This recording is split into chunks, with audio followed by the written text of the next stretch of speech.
So we have group 1, 2, 3, 4, and 5.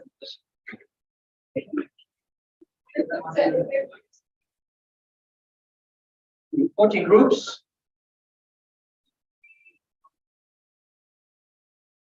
Is 1, 2, and 3. 2, 3.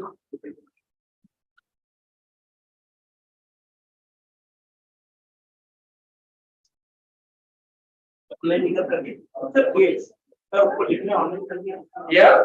Okay. Let's go for number 1, which is that's 3. Oh yeah. This is 2. Where's 1? What is it? This case. Okay. I'm not sure what that is, but can somebody share with me the grade for case 1? Scoop 1. Online participant, what we are going to do in this participation. Yes. So that it will be helpful. Okay. What should I contact? No. I can do it. The online participants, how do they see things? Where's the camera? Oh, they are. Oh, okay. So if I look at the camera, they'll see. Yeah. Okay, no, I'll do. So for the online participants, what we're going to do now, we're going to go for group by group and ask them what is the assessment for case 1, 2, and 3, so they can see and share our views concerning the case. Yes, that's what we're going to do for the for this particular part. After that, I'm going to give you my view. What I would give these companies, I'm going to share with you the names of the companies, and then we're going to work on case number 1. We're going to make a financial model. Okay, let's go for case number 1. Group 1. Who's that again? Group 1. Group 1. Okay, so this is a. Do you remember? Yeah. Okay. Yeah. Okay, 6 on 9. 6. 6 on 9. You can Okay. 6. Okay. Yes, and then case 2. 1. 1 and 3. And for 3 is 8. 8. Okay. Group number 2. 6 for 5. 6, 4, 5. Okay. No, okay. 6 and then page 2. First one is 6.5. Yes, and then I 2. Yes. 8. Okay. Group number 3. Yes. Case number 1, 2, 3.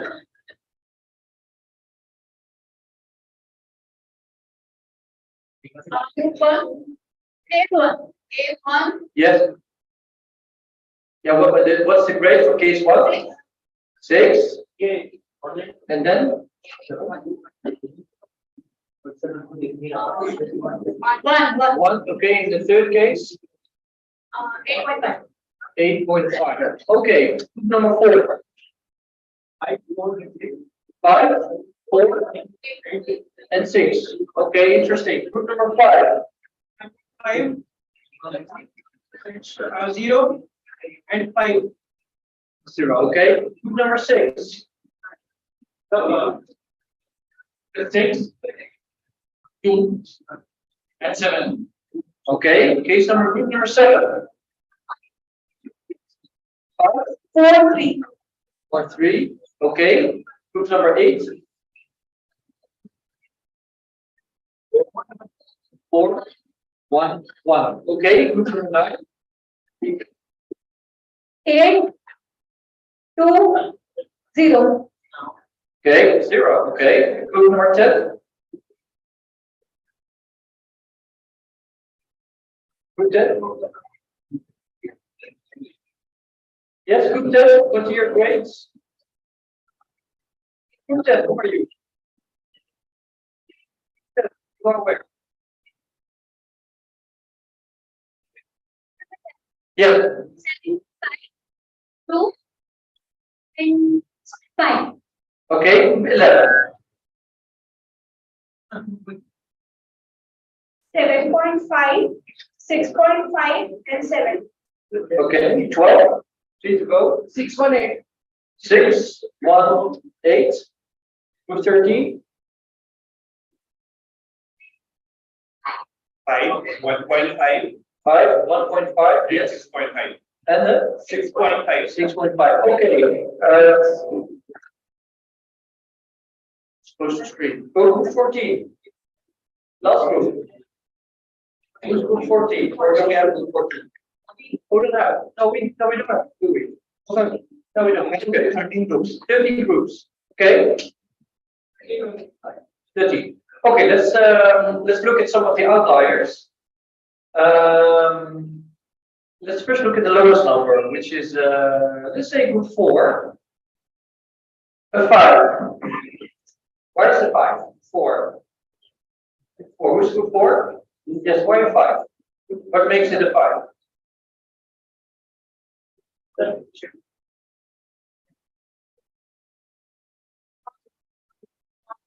Telling the 3 points that you Just one point only, the most important point. important ratio and invested capital. And what about the return on invested capital? Was it too low? Was it declining? In a discussion, there's one more thing, like we analyzed in the first. Yes. On the basis of that, our perception said 5. At that point of time. Yes, and your highlight display return on capital is probably the Yes. driver of 5. Just give Most me a likely not looking good. yes. How do Just you? give me a second. Yes.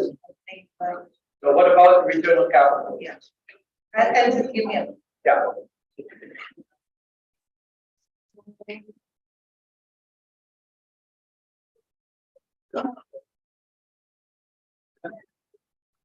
Yeah, not looking good because Yes. there is variability in year 93, 94 Yes.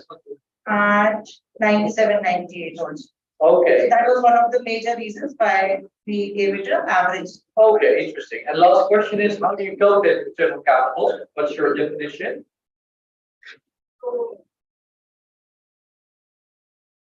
As per our calculation.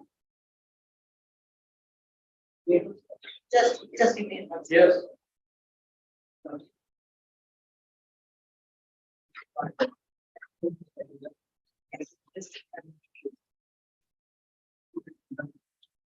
Almost 12.7 in 1993 and Yeah, but how does your formula look like? You divide 1 by 1?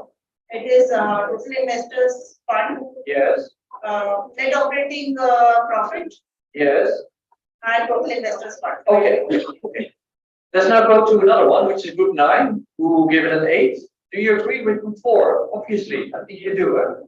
Group 9. Who's 9? Yes. So, yeah. Why you have an 8? The other group says it doesn't look good. What's your opinion? So what's up with this high number? So operating cash goes down in 1998 because of maybe long-term debt. Yeah. And long-term debt was paid in 1998 and 1999. Okay. And the second one is the change in capital structure in 1998. Long-term debt was reduced from 25 Yeah. and total stakeholder equity to 70.7. Okay. Okay, thank you. So in your case, operating cash and the returns look actually good. So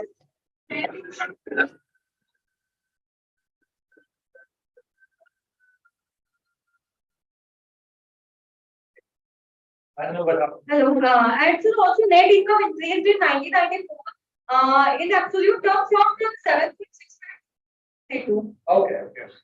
Okay. Interesting that group 9 argues the case based on net income and operating cash, and group number 4 argues the case based on return on capital. That's the difference between the groups. So that's something to observe. Let's have a look at group number, case number 2. We have a group 11, 6.5. What's up with that? Yeah. Good. Okay. Yeah. Okay, so group 11, 6.5. What's up with that? You're the only one. You're the only one that give like a grade which is actually more than 5.5. Yes, I think that the company deserves that because Yes. there are some mistakes that they're making in their decisions which is costing them lesser growth and negative income. Yes. But they're also in the zone of constantly raising debt and equity, Yes. which is showing that they're putting an investment in their business. Yeah. The thing to work upon in their company is why it is not converting into sales as quickly as quickly the money is Yes. getting into it. But if it gets worked upon, they are on the path of creating value there. Also, okay. Because probably part of you see the investments in the business and you think positive about that, and maybe they will never go. Yeah. Okay. Okay. Okay, clear. Thank you very much. Let's go to group 5. I think you have a different view, right? Because you give a 0, or even close to 6.5. Suppose the income is reducing from 2017. Yes, yes. Then in that 2014 it's minus. 29. Yeah. So, when the corporate financing is so itself, if the negative impact and not be dispersed. Yeah. Okay. Okay. So also 2 different views. Let's go to group 8, which you seem to be more consistent, except for group 9. We already had group 9, by the way, but still they have a 0. So again, you have an outlier, group 9. What's up with the 0? You're the only one. Why is that 0?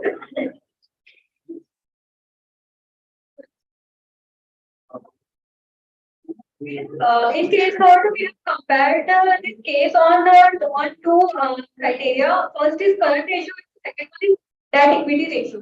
So the average current ratio is 0.095, and it is very low compared to the ideal of this ratio. And the debt equity ratio is 0, which is also very less compared to existing. Okay. Yeah, but still, why is 0 is nothing, eh? So no financial value. So we can also give we think that this is so less. That's why we have given grade 0. It is related to this. Sure. Okay. Group 3, you must disagree. I would say who's group 3? 8.5. Yes, group 3. You would disagree? Yeah, but case 1 and 2 and 3 are completely different. Eh? They're not even peers. Yeah. Yes. Okay. So because of net income, you would argue that it's actually quite okay. Or quite good. Case number 3. Case 3, yeah? The debt was 40% and later on it increased 70%. Okay.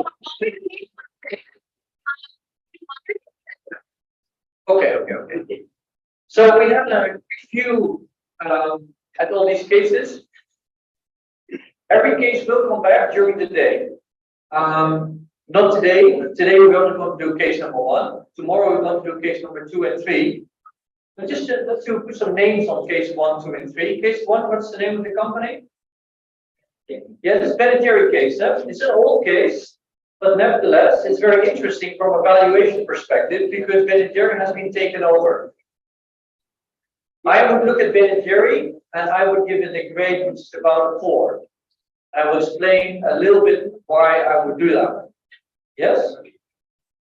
You have this document for the every and then we go to case number 2. So case 1 is Pedagogy. Case number 2, the name of the case number 2, something has happened with the company as well. What's the name of the company? Yeah, Ben Olufsen, absolutely. Danish electronic company. Case number 2 is Ben Olufsen. Then case number 3 must be?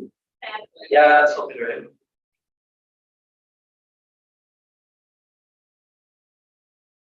With all these companies, something has happened. Accent, Managerial was taken over by Unilever. The interesting thing about Managerial is that the company doesn't create any financial value, but still the goodwill that's being paid is enormous. So we're going to see that tomorrow.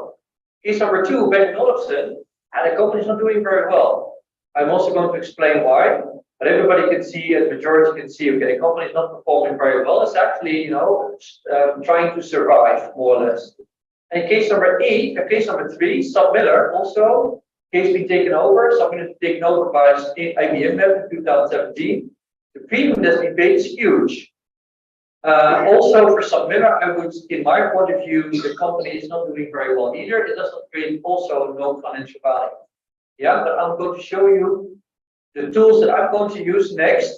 And after that, when I've shown you the tools I'm going to use in my own programs for my clients and participants, then I'm going to go back to case number 1 and let's have a look at how you would evaluate case number 1 with my tools. Yeah, that's the whole idea. So let's have a look at the tools. I need my slides back. For the ones, they're also online. They are called case 1. So if you are online, you have your computer with you, then we go to case number 1. Yes, so we go to case number 1, also for the online people, case number 1. Yes, you can share. Yeah. Yes, make it bigger.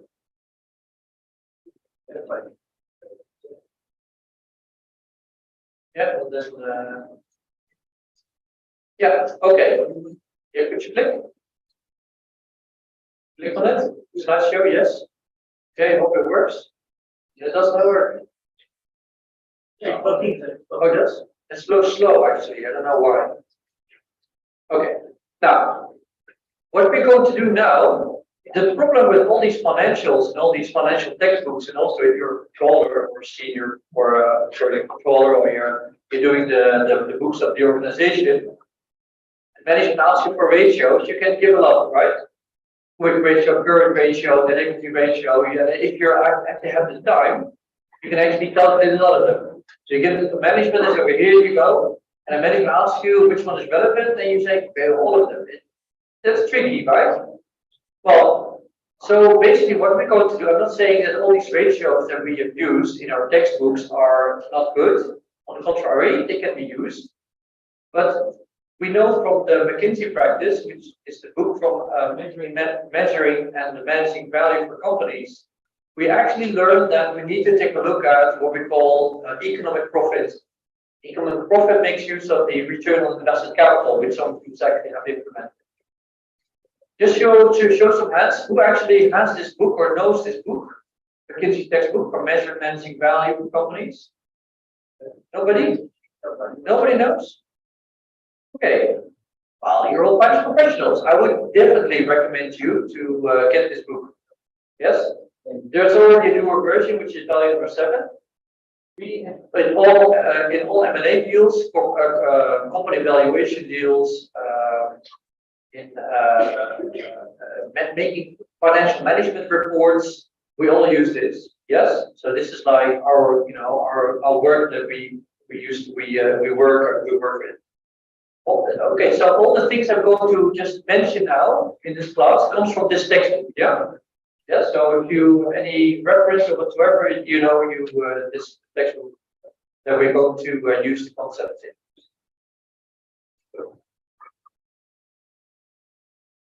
Okay, it doesn't work again.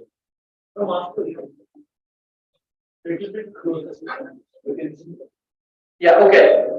Now, from a management level, the book also tells us that you basically, if you want to answer the question, to what extent does an organization create financial value? Yes, we need to follow 4 steps. We first need to collect balance sheet and profit and loss statements. Yes, well, that's what we did. Case number stage number 2 is making a snapshot of the firm. What's the snapshot about? The snapshot is about sales, EBIT, and cash flow. Maybe you think, well, then this is there are much more KPIs or parameters that you need to look at. Of course you do, but management has limited amount of time in your management report and also in your investor communication. Most of the times, these three items are used and an outlook has been given. So if the controller is asked a question like, hey controller, do you know what's going to be the performance in the next 5 years? And management asking this to the controller, you calculate that. You need to understand that management has an obligation to report an outlook in the market, yes, that contains forecast sales, EBIT, and the cash flow. And I'll show you tomorrow how this actually works. So in other words, we need to understand, how sales, EBIT, cash flow actually works. Including invested capital allows us to make 3A, to measure performance. We measure performance based on the left-hand side of the balance sheet. And to be very quick about it, we have the balance sheet has obviously two sides, left-hand side, right-hand side. If we talk about operating performance, we focus on the left-hand side of the balance sheet, which is operating, which is the core business. Yeah, core business. All the operating assets are related to the left-hand side of the balance sheet. Core assets is left-hand side of the balance sheet. Operating assets the same. So operating assets as on left-hand side. We measure performance of our operating assets based on A1 and A2. So the core business or operating assets are measured based on return on invested capital and economic profit. I will explain after this one. And then we have another question, which is not related to operating performance, but it's related to the health. So if we go one step back, if we ask ourselves the question like, to what extent does this organization create financial value? Then we can break it down to two questions. We have a question on operating performance, which we use ROIC and CAC. And we have a question like, how healthy is the organization? It's a totally different question. Yes? So financial health is a totally different question than performance. You need to see health, but you need to see performance in terms of an athlete, for example, who needs to run the 100 meters. And if he runs the 100 meters in 10 seconds, that's the performance. But health is something else. Health is something like, is the athlete healthy? Does he eat well? Does he have the right shoes, etc., etc.? There's also in finance how we see the breakdown of this question, like, okay, what's the performance measured in a percentage return? And how healthy is the organization? Is the organization able to repay its debt obligations? Yes, that's a different question. So is the organization able to pay its debt obligations on the right-hand side of the balance sheet? Yeah, so both of them will make up for the general overall question, to what extent does the organization create financial value? Oh yeah, step 4 obviously is, okay, what we do with it, yes? So, okay, now we have all these KPIs and all these outputs, and what are we going to do with it? What are we going to manage? What are we going to report to the CEO of the business, what he or she needs to do? Sales EBIT cash flow, the snapshot number 2. Let's talk about cash flow, okay? Because cash flow is an important aspect. You have a couple of ways to calculate cash flow, as you might know, but I would like to focus on the most important one that we use in M&A deals, and also, by the way, in corporate finance. This I explained. Operating assets and financial, funding structure. So the health of the business.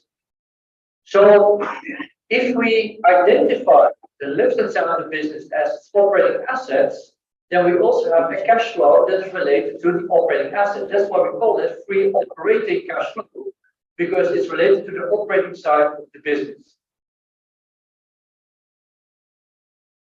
Yes, okay, so I don't think you can read it from far, but the point is that operating capital can be calculated using 3 methods. We can use the bottom-up method. If we go from net income to cash flow, yes, bottom-up method.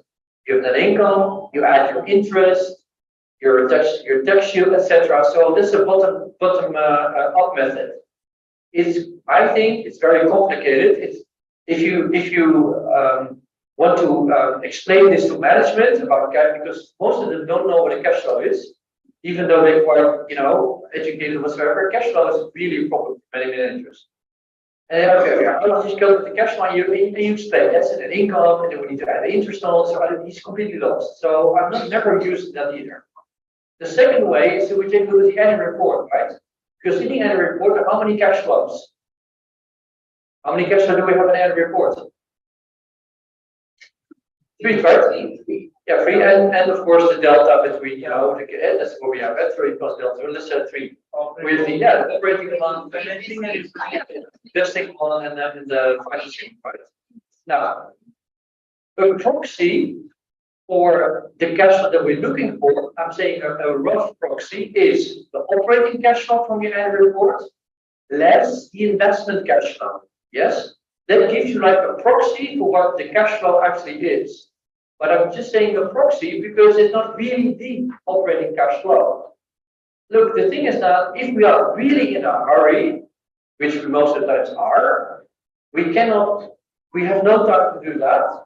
Then we simply, for preparing for a meeting, we simply take the cash flow statement and we take the operating cash flow, we deduct the investment cash flow, and we have this pre-operating cash flow we're looking for, right? If we do have the time, we're not going to do that because the cash flow in the annual report are very rough. They're not accurately calculating for you the operating cash flow.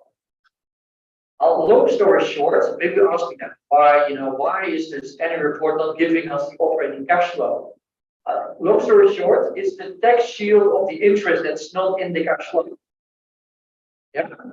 The fact that interest rate is tax deductible, interest payments are, and also the tax deductibility is most of the times included into your working capital, which is included in your operating cash flow. So in other words, what we really like to do, we would like to know a operating cash flow that's a pure cash flow from the business. We do not want it to be mixed with any financial cash flows. And that is why the cash flow from the annual report is a little bit too rough, because there's some financial elements in that cash flow that from a corporate finance perspective, we want to take out. So if you're a controller and you would like to take the cash flows into your model, then forget number 1, top-down method, the bottom-up method. Forget the annual report method, yes, but then if you're a controller, then you need to do it like this, which is in the McKinsey book. And this is what we call the top-down method, all the way from sales, cost of goods sold, EBIT, no plant, and then all the way down to the free operating cash flow. Now, just to make sure that we all understand what we're doing, just by the group individually, I would like you to calculate what's the cash flow to capital if we have a P&L, which you should find on the left. So the P&L is on the left, and on the right is the question I'm going to ask you. Okay, well, what is then the cash flow to capital if the capex is 500? Yes, that's it. So only capex is given and the P&L on the left. For the ones who cannot read it, I hope you brought a computer with you because the slides are online. So for the persons online, you please download the slides and you'll find this. If not, I hope you can read it.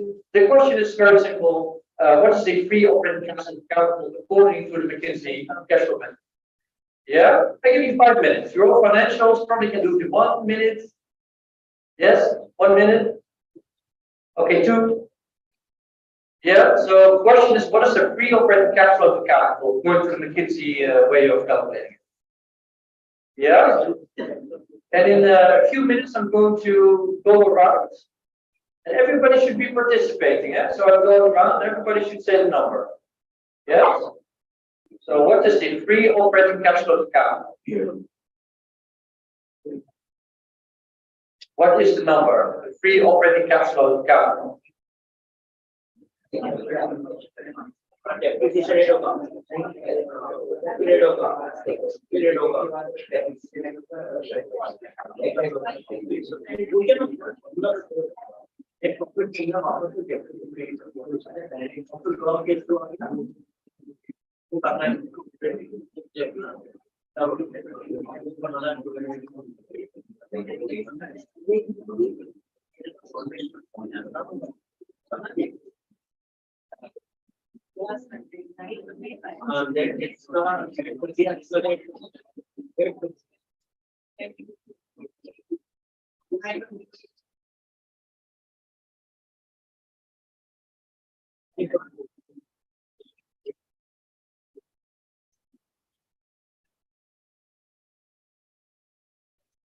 Yeah.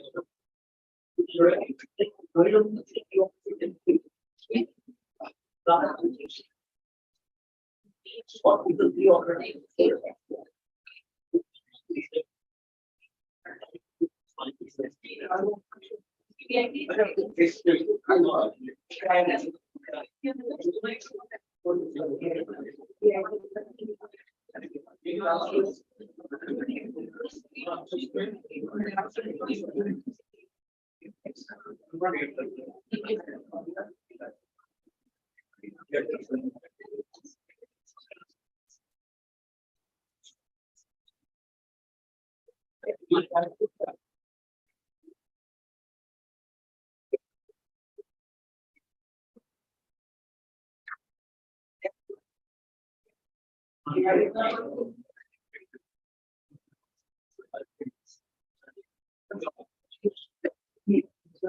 For 50?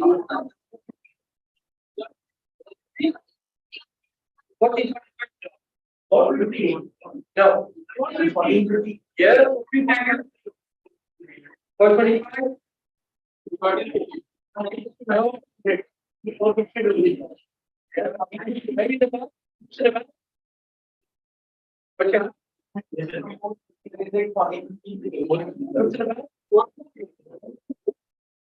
Yeah. Yes. 50. 450. Yes. 450.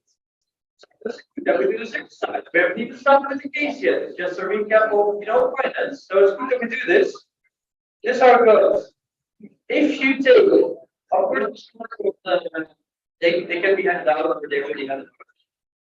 You can, from the EBIT, we take the taxes. So if the EBIT is 1,700, the taxes are going to be 850, not 825. Not 825. The taxes in the cash flow calculation is 850.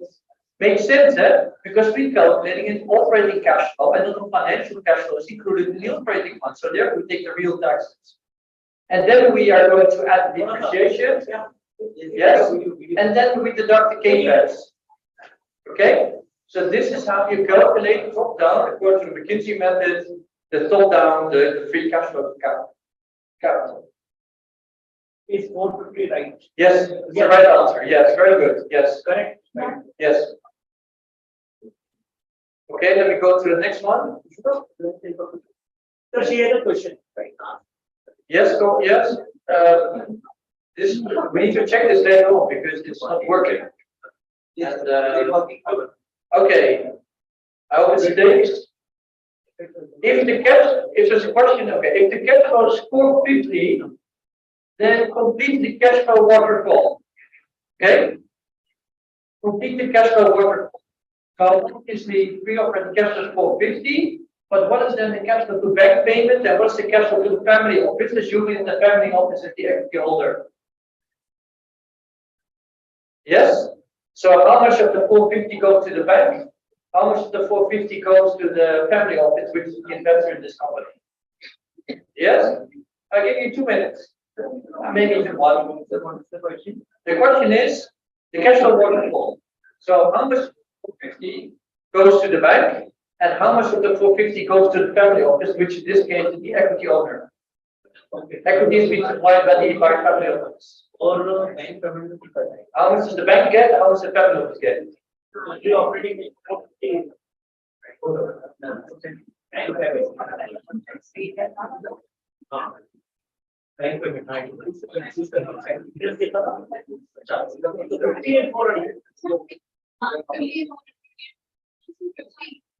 No. Not 5,400. No, that's the point. No. No. Okay. Maybe we can talk. Yeah, maybe you're right. Okay, but 50 and 400 makes sense. But what's the alternative?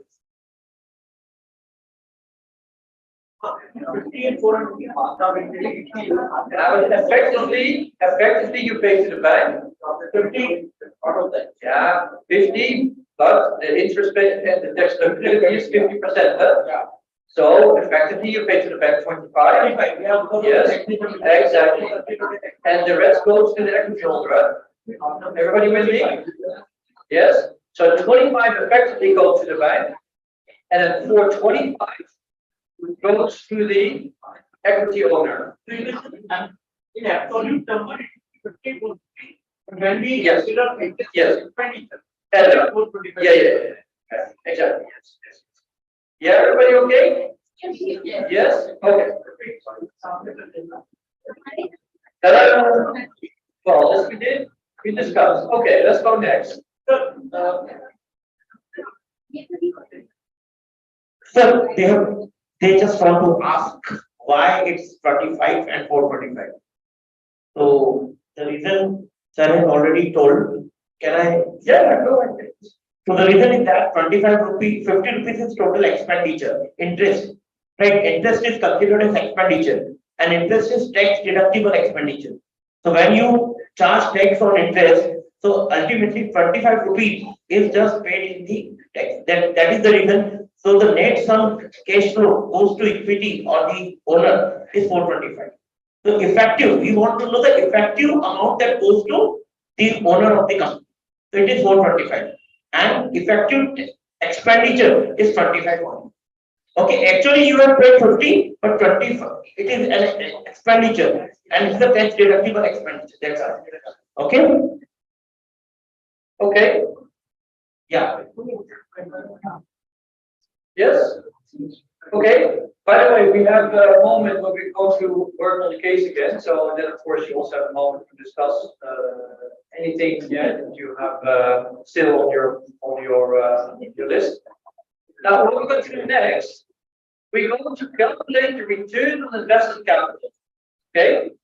Because we eventually want to calculate the economic profit.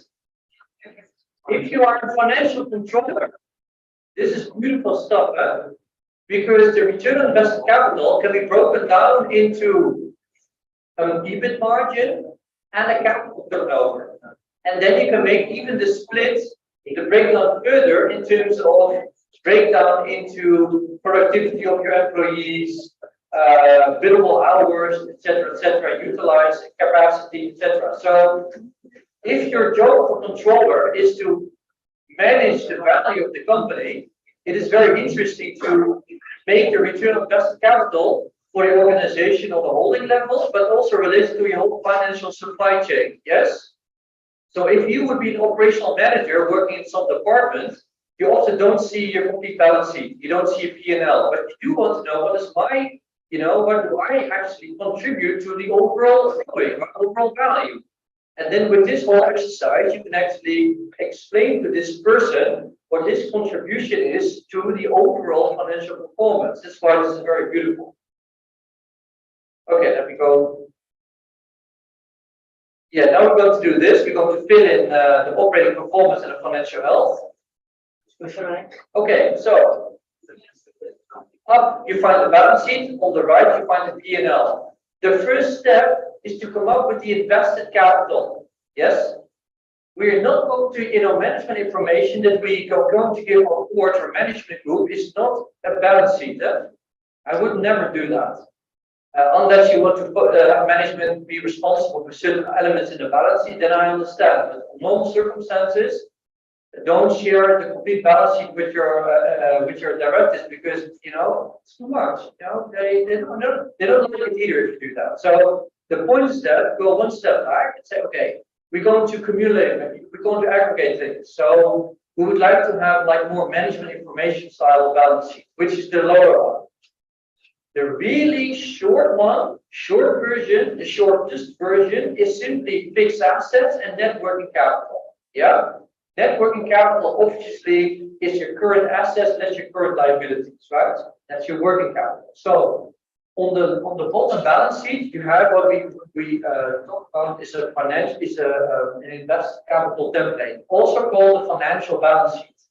Now, let's go back to our operating assets. A financial analyst looks at your operating assets and can break it down to two components. Component one, fixed assets. Component two, net working capital. Yes, that's it. So if you are an investor, you're also not even going to look at the balance sheet. If you're going to invest in your stock in an organization, are you going to down a balance sheet, going to look all about items the balance sheet? No, wait. Why would you do that? You would like to know where did they put the money? How much is fixed assets? How much does go in net working capital? And even if you have a lot of time, you can break down the net working capital into what is excess cash and what is required. Yes, this is how you do it, right? But let's assume there's no excess cash. Then simply we have fixed assets and net working capital that make up for the operating assets of the business. And then very nicely, it's of course funded with interest-paying debt and equity. So this is the first step. Okay, going to the next one.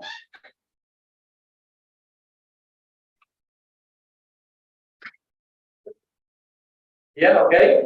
Now, return on invested capital. I did it on the pre-tax level. Pre-tax level of growing. Pre-tax level of growing is the EBIT divided by the capital. EBIT is 1700. 1700 is the EBIT. It makes sense that everything in the financial analysis is EBIT driven. Everything is EBIT driven, not EBITDA driven. In my opinion, never EBITDA driven. EBITDA is nice if you're a hedge fund or private equity funds who want to buy a company. You pay 7 times EBITDA, okay, fine. But from a management perspective, EBITDA is not the driver. You know why? Because in EBITDA there's depreciation, right? And depreciation we also call maintenance capex. You need to maintain your business, right? So looking at EBITDA is too high. So you take a depreciation out, you consider maintenance capex. So what you have left is keep it. There is one question by online participants. Kindly let us know the bifurcation of 450 to bank payment. The same that I have answered. If you can answer. 450 in the bank payment. Okay, but that was a few slides back. 450 into bank payment. No, the bank gets 25. No. The bank gets 25, and so from the 450, 25 is paid, 50 is paid to the bank. 25 is a tax deductibility that you get back from this would called tax shield. So 50 you pay to the bank, 25 you get back as a tax shield, and then you pay net 25. 50 less 25 is 25. And then so from the 450 you pay 25 net to the bank, and you have left for 25. That's the waterfall of the operating cash flow. So Shefali, I hope we have answered your question. So EBIT driven. So from a management, it's very interesting discussion, by the way, because EBIT and EBITDA management doesn't understand. Most CFOs use EBITDA in their investor communication. But look, EVA, economic value added, uses EBIT because EBIT is a long-term KPI. Okay? And in a long-term KPI, you need to have maintenance capex. So depreciation is considered maintenance capex in a long-term value perspective. That's why economic value added uses EBIT and not EBITDA. It's too much. Yeah, EBIT. So if we have EBIT 1700 and we have capital 4000, then the ROIC is 42.5. On every euro put in the business, fixed assets working capital, I gain 42.5%. The pre-tax cost of capital, which is in red, I just debated up, is 20%. So it means that if you earn 42.5% of the assets, you need to pay 20% on the cost of capital. The spread is called 22.5%. And 22.5%, so on every euro we go to put in a business, we make a spread of 22.5%. Yeah? Which is in total, because we've invested 4,000, 900. Yes, so 900 is what we call economic value added. Every board, even if you're small, medium, or large company, you need to be able to, as a controller, you need to calculate these things for your management information for your board. Simply as that. Sometimes you get the question, yeah, but we can do the ROIC, but we don't know what the cost of capital is. Then you need to look it up. Yeah, there are plenty of websites that have a peer group multiple, a peer group cost of capital that you can use. And by the way, finance is not an exact science, huh? Never is. So if you say, yeah, but the way is not correct, you take a peer group, it doesn't matter. And it doesn't matter, obviously, but if you do not use anything, how can you, how do you make decisions? Well, the goal of finance is that you are going to make your decision framework a little bit less uncertainty, right? That's what we control as financial directors do, right?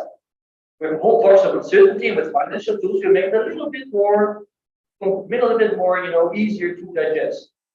Yeah, so if you're using a cost of capital, which is a peer group multiple, and you get the comment like, yeah, but it's not really exact, but it's best that we have. If you work without, the uncertainty becomes bigger when we have that. So this is how it goes. Okay, interesting is the ROIC of 42.5 can be broken down by two sub KPIs, which is the asset turnover, the capital turnover and the EBIT margin. This is very interesting stuff. Because if the board is talking about profitability, they always talk about, most of the time talk about top line profitability, top line growth, or EBIT growth. That's also one thing that the management talks about, EBIT growth. But then forget another item, which is the capital turnover. Return in general is being broken down by price and volume. Management always talks only about price, never about volume.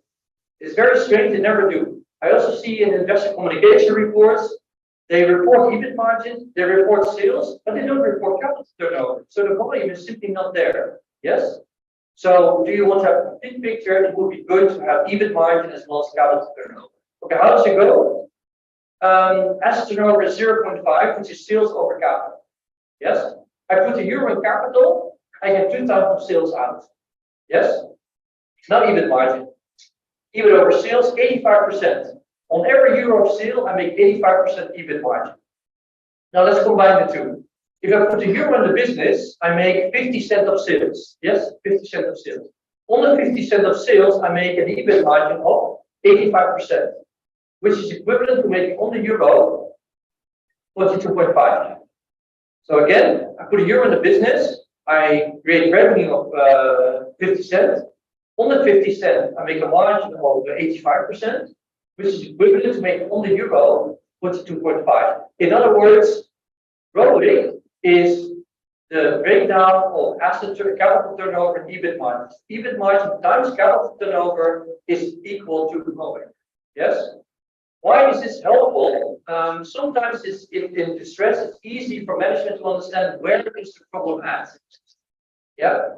For example, if you would be an airline organization in COVID time, what do you think you have? More is your financial problem? Is it more an asset turnover problem or an EBIT margin problem? One of the two is more urgent. Who wants to comment? Please raise your hand.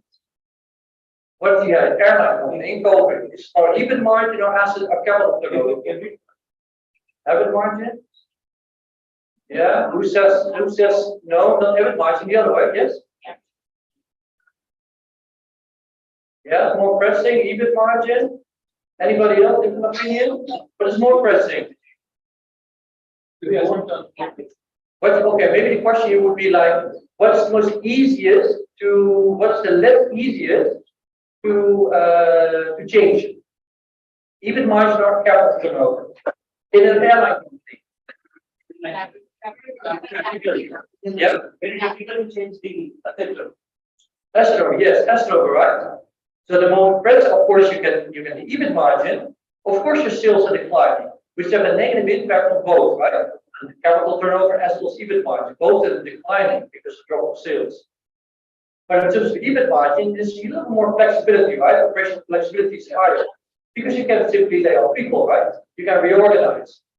So the variable expenditure. Exactly. But then the asset in the capital turnover is very difficult to do because you have an airline fleet. What can you do? You don't sell airlines in a market that's not there. So that's a really pressing and important method to investigate further. Yes. So this is how the two are actually related. Okay, let's go back. Let's go forward. Oh, this. Okay. Now let's go to the financial health. I have two KPIs: ICR, which is EBIT over interest, and I did EBITDA. So we're answering the question now: to what extent does the company create? To what extent is the company financially healthy? It can pay debt obligation. ICR, interest coverage ratio, and debt EBITDA are the two most frequently used KPIs in a bank contract that specifies whether a company, can meet the bank obligations or not.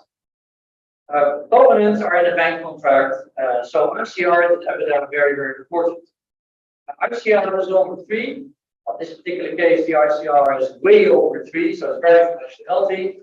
And debt to EBITDA is, in this case, 0.55. The norm is also 3, which means that debt over EBITDA is only 0.55. Yes, but you can actually borrow money up to 3. So it means that you have overcapacity. And how much is that? Well, if the norm is 3 and your EBITDA is 1,800, the maximum that you can pay is 1,800 times 3, is 55,400. You already borrowed yourself 18,000. So you have debt capacity left of what is it? 4,400, right? Yes. Yeah, and we also have DSCR, but this we don't go to discuss. Yeah. Okay, let me ask around Q&A. Yeah, any questions this time? No questions? In the middle, any questions? No, nobody. You're also okay. Yeah. Yes, yeah, DSCR means debt service coverage ratio. Yes. Yes. Any questions? Maybe this side, anything? the DSCR always included by the all initial institution or DFC or No. You have the project plan and say you have the all kinds of debt financing DSCR in the company. Okay, let's go next to the conclusion. Doesn't work now, June?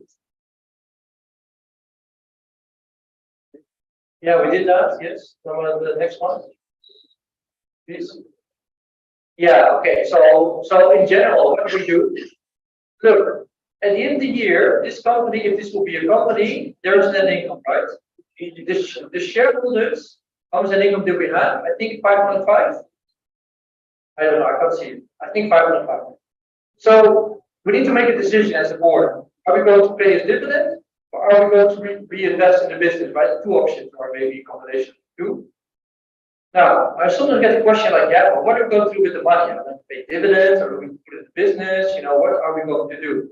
Normally, if you always pay dividends, you always keep paying dividends. But maybe we should increase the dividend because we actually had a good year. Now, the point is that in this particular case, what would make more sense? Pay dividend or invest in the business? It depends on the. It depends upon the weighted average cost of capital and return on Yeah. invested capital. Yeah, like this one. Yes, like this one. Yeah. They make a spread. They have a big positive spread on the investment capital. So invest, go pay. It depends upon the opportunity with the shareholders. Yes. Are they getting more return on capital as compared to the return on capital? Yeah, that that's also what you're saying. Yes. Yes. So the conclusion would that be? Would we then need to pay out as dividend or we reinvest in the business? Reinvest in the business. Reinvest in the business. Exactly. Yes, in the business. But the whole depends. What would you do given this information? Everything depends. The dividend decision policy, yeah, depends on what is the requirement. Yeah, but everything depends. Everything depends. Everything depends. Right. But you need to make a decision given the information given. What would you do? Yeah, why would you do that? First, it will give us to earn profit. Yes. That's how it works, huh? Yes, yes, exactly. Yeah, so that will be a reason case. Okay, given the information given, I would simply reinvest more money in the business because they're actually quite profitable. And we can wait another year, make a higher profit. That's exactly how it works. So we can say that if the company is making more profit than the cost of capital. Yes, yeah, we have seen that. Then in that case, yeah, and the cost of capital is say what the investment that people will be getting, shareholders will be getting it 8%. That's what The we company here is making for 22%. Yes, So yes. definitely reinvestment is Yes, better. exactly. Yes, so there's a spread. So therefore, you argue that you're going to reinvest more money in the business. Now the practice is that, and that's why I also told you the Shell case, and also Shell now, or any oil company for that matter. And what you're going to do then? And this is the question that you have in the market. Oh, but Exxon made a huge amount of money. They should reinvest in the business. You should reinvest in renewables. But what they do, they're reinvesting, they buy back shares and stuff like that. So these tools help you to, have a discussion with management. What are you going to do? Why are you doing this and that? Why, this leads to better value proposition compared to, just simply buying back shares. Two reasons why I would give you why they still would buy back shares in this particular case. Maybe there's a good relationship between the board and the shareholders. Yeah, it's tricky. Yeah, I actually can't say this, but I try to say much more than I actually should. But boards have a good relationship with shareholders. Shareholders can have blocks and they say we need dividends. Yes. So they do not need to act on behalf of the value of the company, but it's simply to act on behalf of what they have as a shareholder. Is that good? I don't think so, but that's that's how I look at it. So the practical things are sometimes quite different than what we actually want the company to do. Okay, could you share the next set of slides? And also for you, we go to now to slide, I think it's called intro 1C, I think. Should you open it? Yes, it's on, also for the rest, please open the slides. It's in my map. It's down, day one, yes. Down, intro to it. Yeah. Okay, so also put it online. We go now down. intro, slide number 2. We're going to, okay, so I just had an explanation about the KPIs, growing, EVA, and stuff like that. So let's have a look how this works for Lego. Yeah, it's a funny video. I'm going to show it to you. It's the Lego. I actually met him a couple of years ago when I was in Boston. No, it's okay. Yes, record breaking. Yeah. Best year ever for the Lego group. So just like It's a little bit embarrassing about this. He's very positive.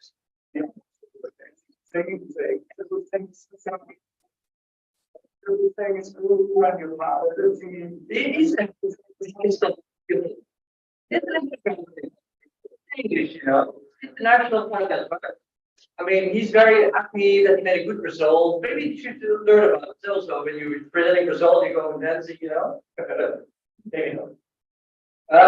But this is what he did, and he was very, very fond of his company, and he was very happy, and that's why he danced and presented his financial results. Okay, next. Next. And also next. And next one. Yeah, okay, so a tip for the financial controllers among us. If you make management reports, what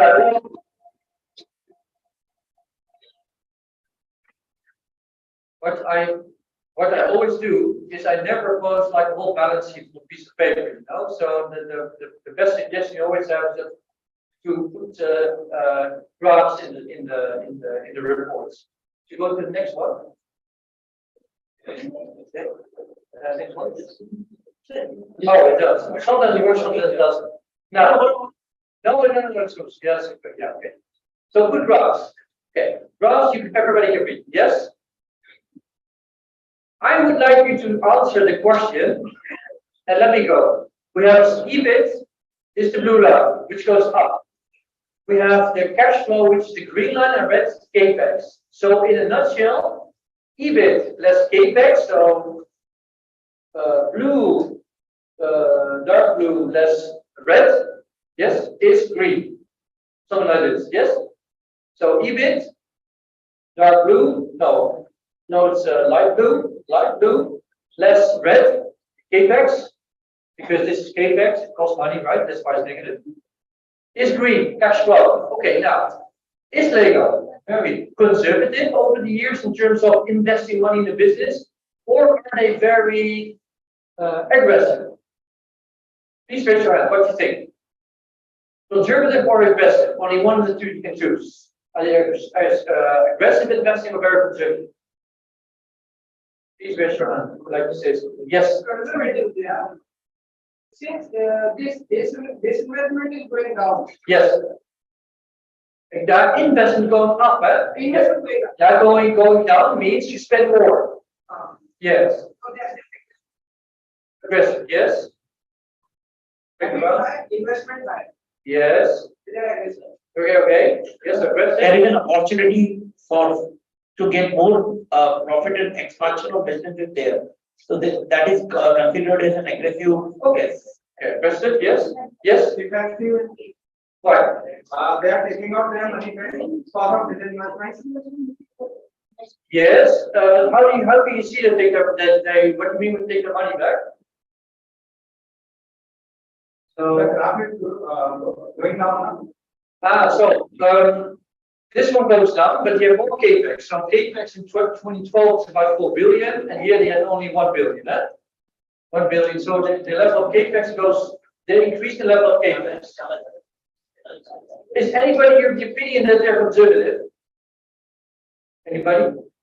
Well, I can argue they're conservative. No, nobody? Okay, let's look at the cash flow.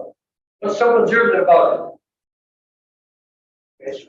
Increasing, and as always. Cash flow is increasing. Yeah, and So always. increasing is a conservative thing because they want to keep cash with them. Yes. The current ratio is high. Exactly. Higher the current ratio is the conservative approach. Yes, so the cash flow is always positive. Yeah. Yes, which means that they will never spend more than their earnings in terms of EBIT. Yes, that's one of their values. to spend not more than that you earn. So at the same time, if they are having high cash, they are giving high cash, then it can be they would be reducing their return on capital Yes, because they are not investing that. as a result, you would see those Yeah. capital ratios go up. Yes, Yes, so either should give it as dividend or they should invest in business. yes, yes, If they are exactly. keeping cash with them, then that is a harmful Yes. situation. Most likely, this company is can do and that they can pay dividends and they can invest money. Yeah, they can do both because they don't spend more than they earn. This is one of the values of this company. This is quite rare because normally if you have a very aggressive CEO, very aggressive board, they most of the times invest much more than that they earn. But be very careful with that because the stock market doesn't want you to spend more than that you earn. Yes, it's very important. If you spend more than that you earn, you basically have run into negative operating cash flow. Operating cash flows are there for 2-3 years, except that after that stock price will tank. It's the rule of thumb. So you should have like a positive operating cash flow within 2 to 3 years. Yes? Sometimes get questions, but that's not correct because Tesla they spend more than they earn. Netflix spend more than they earn. I answered that no, that's not correct. They all have positive cash flow. Almost all organizations, all tech organizations, most of them have positive cash flow. It's their value to spend more than you earn. You can do it. I have a question. Yes. Yeah, but in that case, if demand is very high, Yes. right, market situation is in good position, Yes. right, then in that case, even the balance cash flow is also considered good. Because the flow of money, circulation of money is fast Yes. due to more demand, more sales. So higher the sales turnover, lower cash flow can also be considered Yeah. a good position. No, absolutely. But then you go get your value. Where does it stop? You know, when you know what point? They're going to expand in South America, in Asia. So they're thinking like this is the organic growth that we can control. You know? It can be situational based, depending upon what is the market economic situation, demand Yes. high or Yes. Yes. if it is a regulation, yes, then it can be a higher cash flow good. Of course, but make sure that within 2-3 years you come up, you know, you get it back. Yeah, that's the whole idea. And if you don't, then the stock price will simply, you know, they withdraw. Okay, now we go to an exercise again. Is this word? 13:35. Hey, you can move closer at that. Yeah. Oh, growing, yes. Okay, this is Lego, by the way. How does Lego report financials? On the left-hand side, we have a snapshot of performance. They report top line growth 13%, operating profit growth, return on capital, cash flow 13.4. So this is like a very snapshot of what they're going to put in the annual report. Also interesting for us financials. And on the right, they have the ESG, sustainability report. Yes, many companies actually do it like that. Okay, now, no,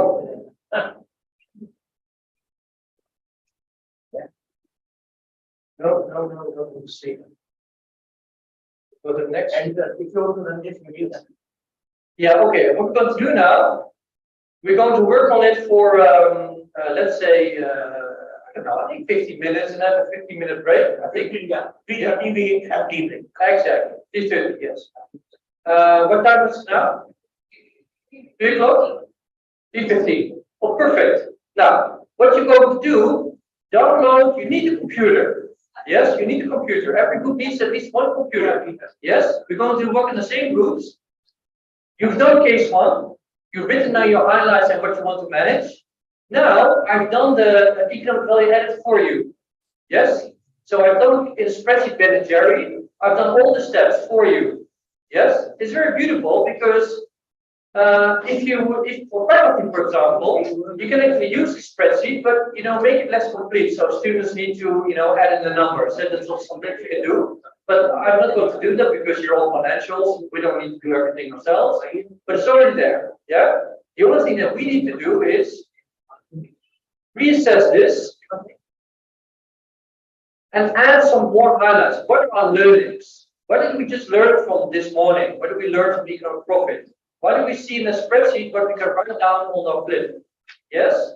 So write down the 2 or 3 learnings on your spreadsheet on the flip. Write this down and reassess if you still are convenient. Yes? 50 minutes. Okay? 1 5, yes, 15 minutes. But download the spreadsheet. You need to have the spreadsheet. Otherwise, you cannot do it. Yes? You need to download the spreadsheet called PG. All of you received the spreadsheet?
All the steps are in the spreadsheet, and everything is there.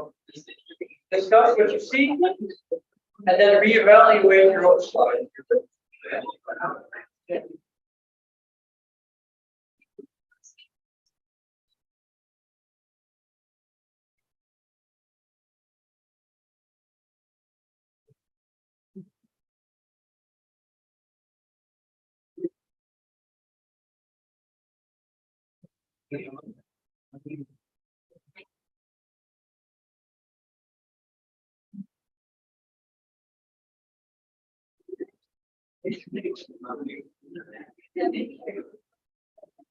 We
have 7 minutes. Don't forget to go through another round on the break. You reassess your grade, right? Maybe some of you lower, higher. And write down a few points. What you learned from the spreadsheet. Just write it down with pen or with a marker on your flip. Okay. 7 minutes.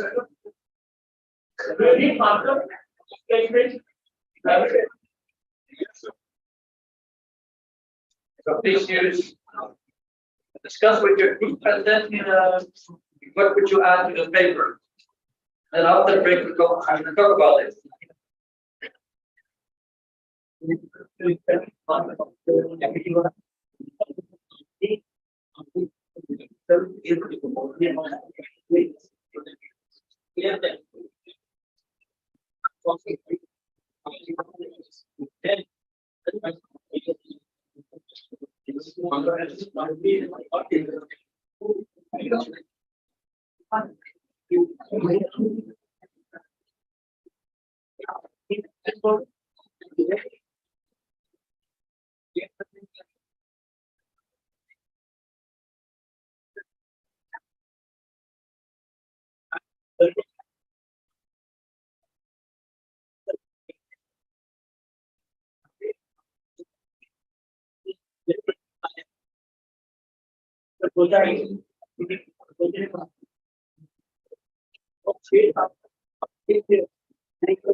5 minutes for break. So please readjust your grades. Write down some of the learnings, but flip over 5 minutes now.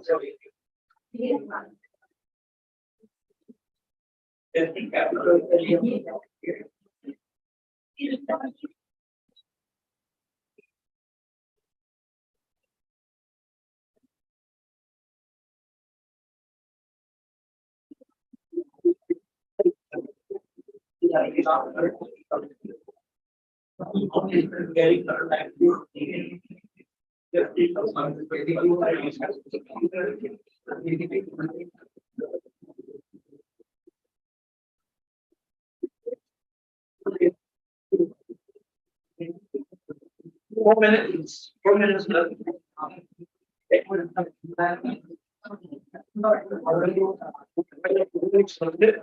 Few highlights and adjust the grade.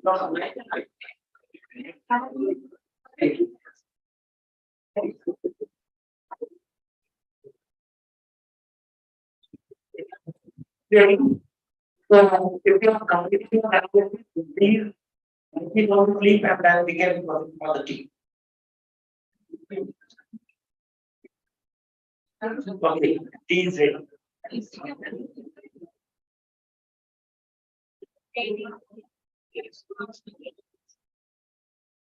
You are ready.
Get to use the flip, everybody should participate. So write down some highlights and then we readjust the grade, then have a break. Yeah. Write it on the flip. Good, like even negative. What's you like 20 seconds? 20 seconds of your time, nothing more than that. Take the flip, add highlights, and maybe you have to change the grade or not.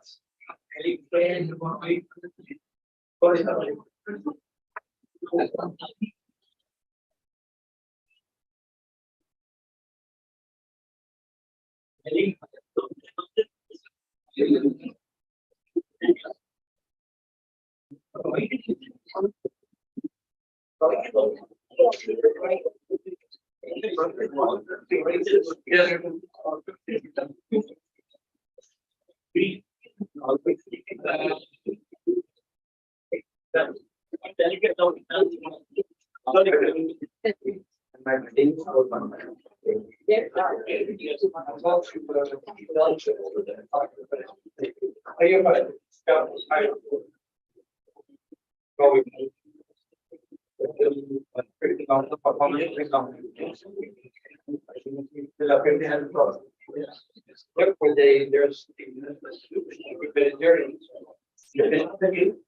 Beneficiary, they propose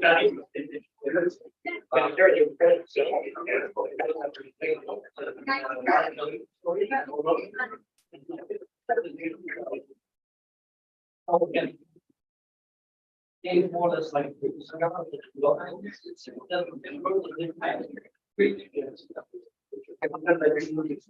Yes. Yes. So what you can do, leave the.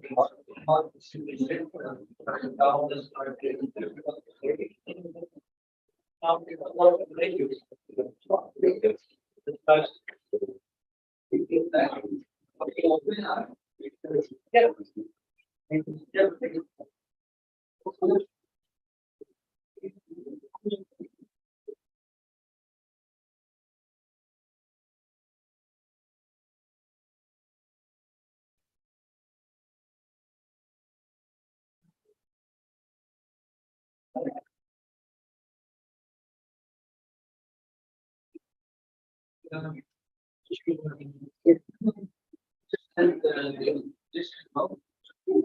you.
Okay, please call everyone.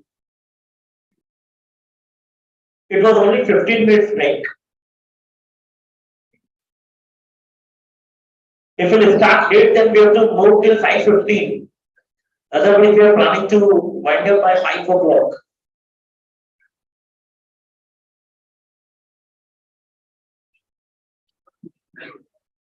Okay, Sir, one question. Sir, would you please give me some highlight on civil sports? Sir? Civil sport. Meanwhile, disbursing the loan amount, civil sports educated by what do you mean with civil sports? CIPI. Currently, civil is not there in Amsterdam. So from Amsterdam, the term must not be written about civil. Yeah, but yes, I have that answer. I will be discussing later on about civil. Yeah. Civil is most important for recording how many loans you have taken, what are the financial transactions you have done with the financial institutions. So that is civil. So it holds like you are paying installments on time or not. So it doesn't mean it's like a credit history of everything.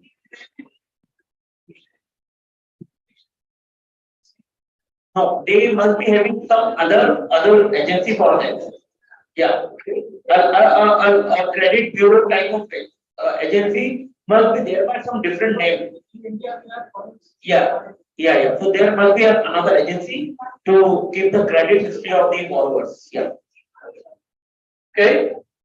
So we have about an hour left. Okay, for online participants, we are again starting. Yes. Just to say what we have done till now, we have analyzed the case number 1, and in the second phase of before tea break, we have discussed how to analyze that particular case. Now the last 1 hour, that is till 5 o'clock.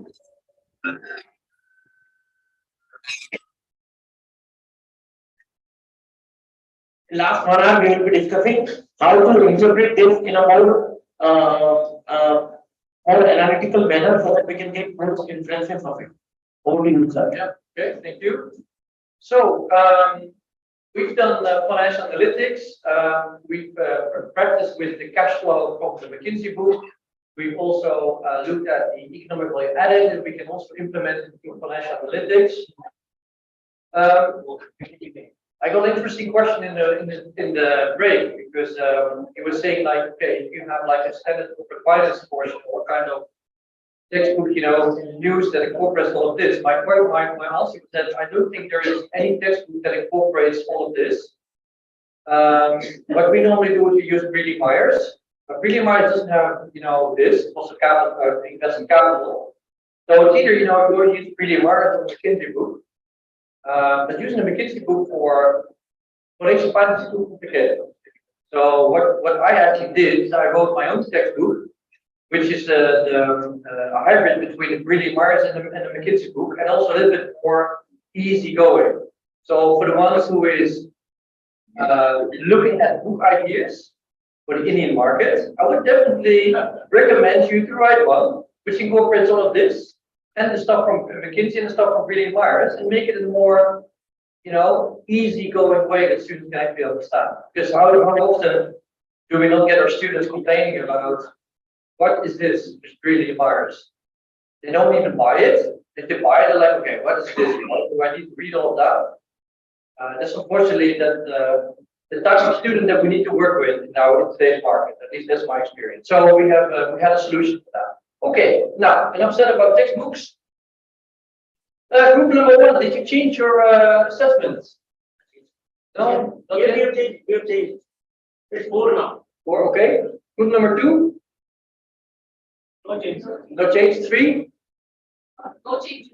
4, sorry, 6.5. 6.5. You go from 5 to 6.5, yes? Yes. Okay, interesting. Group 5. Group 5. 6. Group 7. 4, 7 score. Group 8. 3. Yeah. Group 9. 5. Okay. Still, okay. 6 and group 10. 10. Group 10. 10, good then. Okay. Group 11. How much? 6, okay, group 12. No change, the last group, 15. No change either, okay, so I think most of them have changed, but not all of them. There's actually one group who went from 4 to 6.5. That's interesting. How did that go? You're the only one of 4. What's up?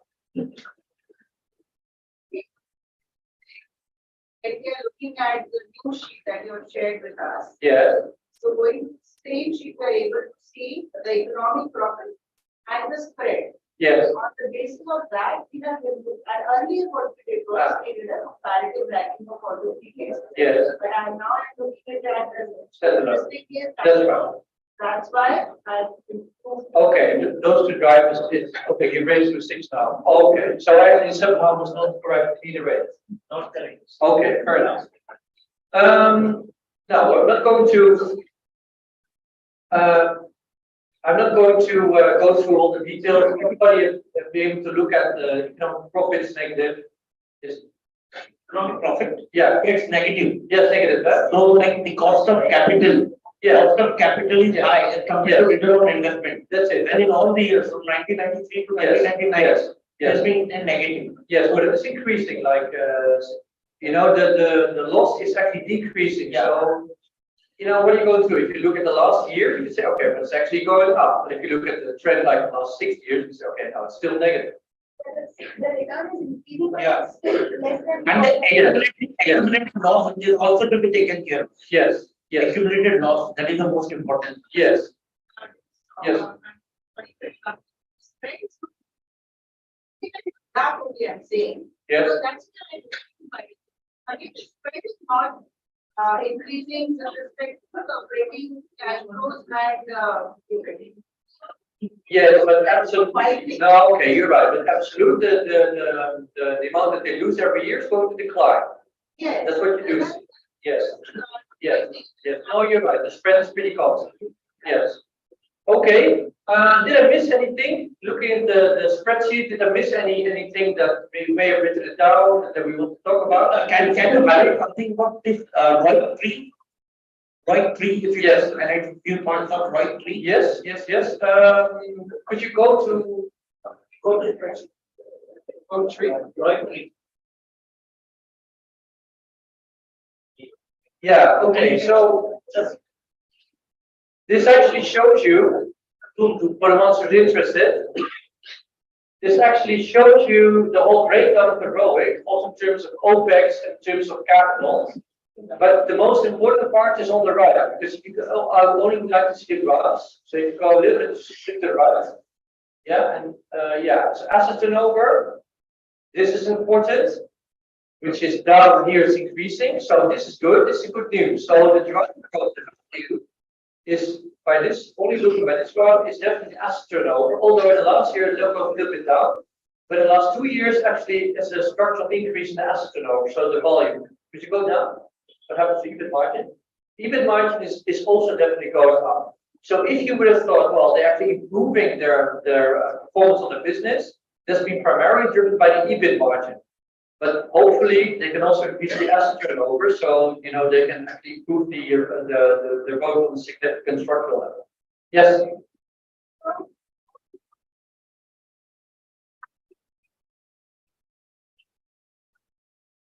Yes.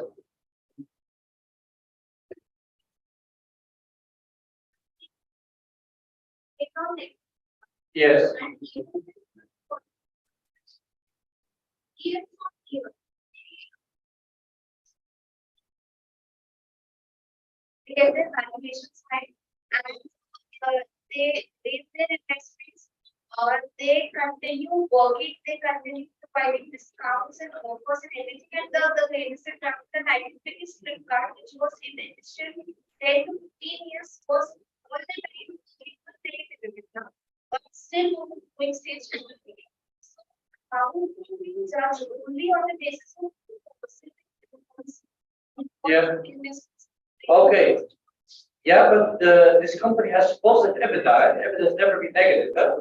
If you talk about case two, Bang & Olufsen, that has negative. Well, not always, but negative EBITDA. The EBITDA case one manager is always positive. Huh? Yes, yeah, I agree. In Yes. three different companies, they are seeing it in three different parts. Yeah, yeah, yeah. It's like they are writing the sheet. It's message Yes. of the day. It is sales volume transactions only. Yeah, okay, okay, what's your question then? Yeah. That are driving the valuations of the company, and we are working totally on effect. That is my. Oh, so, yeah, but okay, but if you look at the value drivers of a company, whether it is this company or another company, and you take the economic value added model that we have practiced with, the economic value added model uses the drivers of EBIT margin as well as capital turnover. Right? So it's not only EBIT margin that drives the business, it's also capital turnover. You see my point? So it's not EBITDA driven at all. You could take a look at EBITDA. Yes, yes. I think that's the two ratio that you're looking for. Those are the two value drivers of the business. Yes, yes. And you see them here, right? This is the trend in EBIT margin, which goes up and up. If we would have gone up, we saw the capital turnover also going up significantly. So what drives the value is better EBIT margin, so there's much more volume in the business. Okay. Did I miss anything? Anybody want to ask a question? Yes. This is, yeah, okay, good point.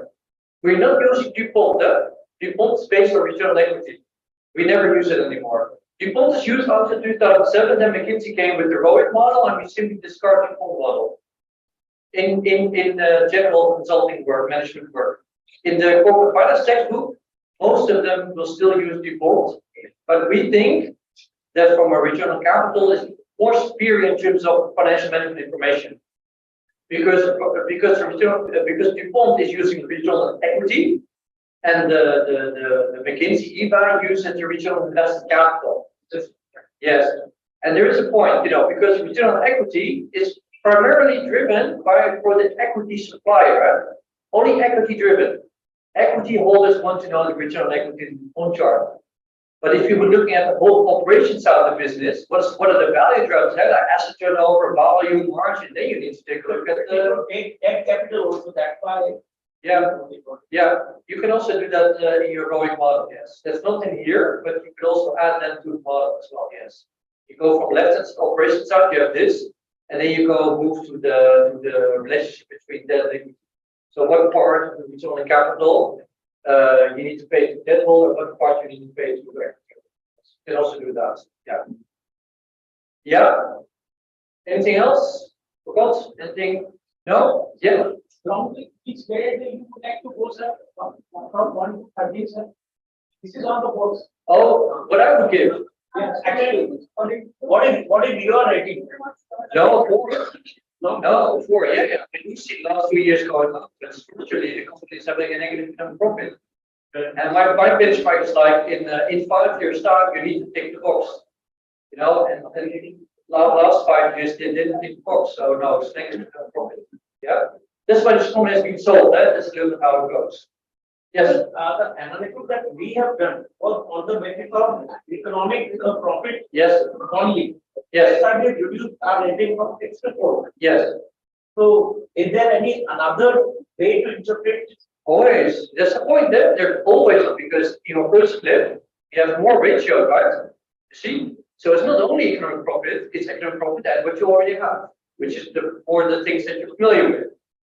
But if I would make a choice, and normally if I write management reports, I do it the quick and dirty way. I just skip a lot of ratios and just focus directly on this, because it gives me a strong argument to management how the company actually creates value or not. Yes? But of course, if you have more time, you're on your desk and you're a controller, and you need to appreciate more time. You can make a whole report, and including this, and then everything else. But if I would make a selection, I always use this. There any quantitative Yes. Q&A is Are there any quantitative factors that can also be to rate quantitative. quantitative? These are quantitative factors. No, it's quantitative. We need to measure everything. Yeah, the number on it. Yeah. ESG would be quantitative. Yeah. Yes, but not this. No, it's not quantitative. Okay. Okay. What we're going to do tomorrow? We're actually going to value it. Yes. Yes. We're actually going to value vegetarian. So tomorrow you've seen you've had a vegetarian has now twice. Tomorrow we're going to put a number on it. So how are we going to? What do you think is the price of vegetarian? We do it in a game like you're the board. The board wants to pay $300 million, and your question is okay. If you would be the CFO of the company, would you pay that price? Yeah, and we're going to practice that tomorrow. It's going to be really fun. Can we go to the next slide? We come now to yes, the PowerPoint. Lower. Go to PowerPoint. PowerPoint. Yes, and then no DCF. Yes, yeah. Okay. Okay, we now go to DCF.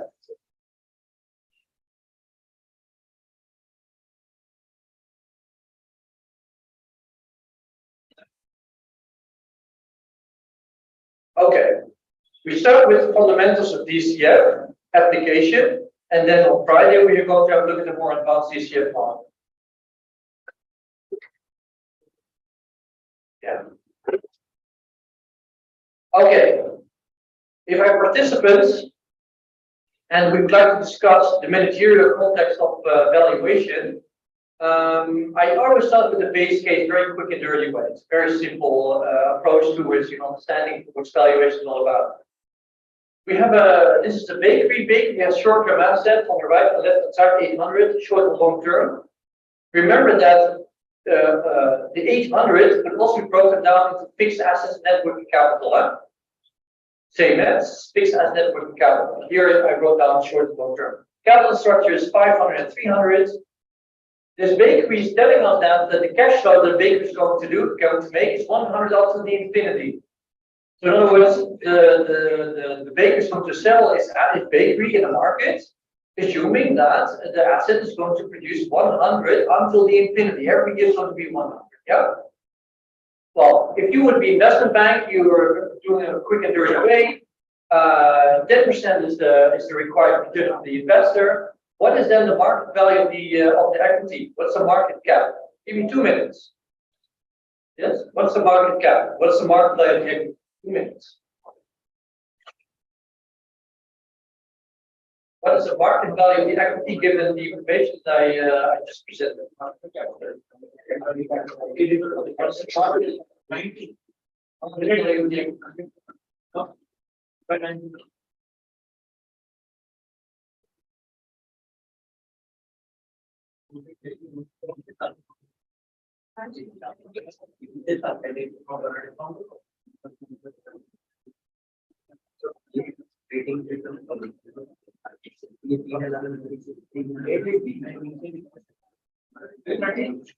No.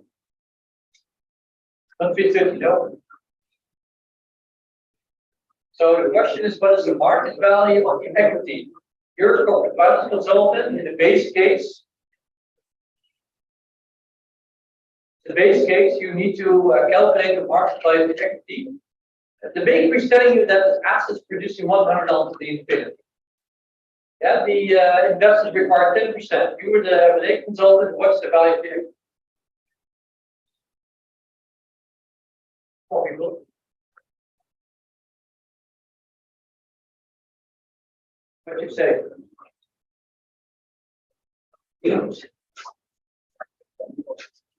If you have the answer, please raise your hand, because I'm quite curious if around about 850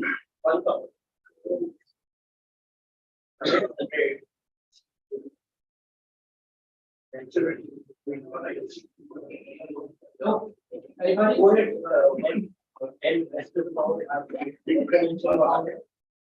No. Nobody? You.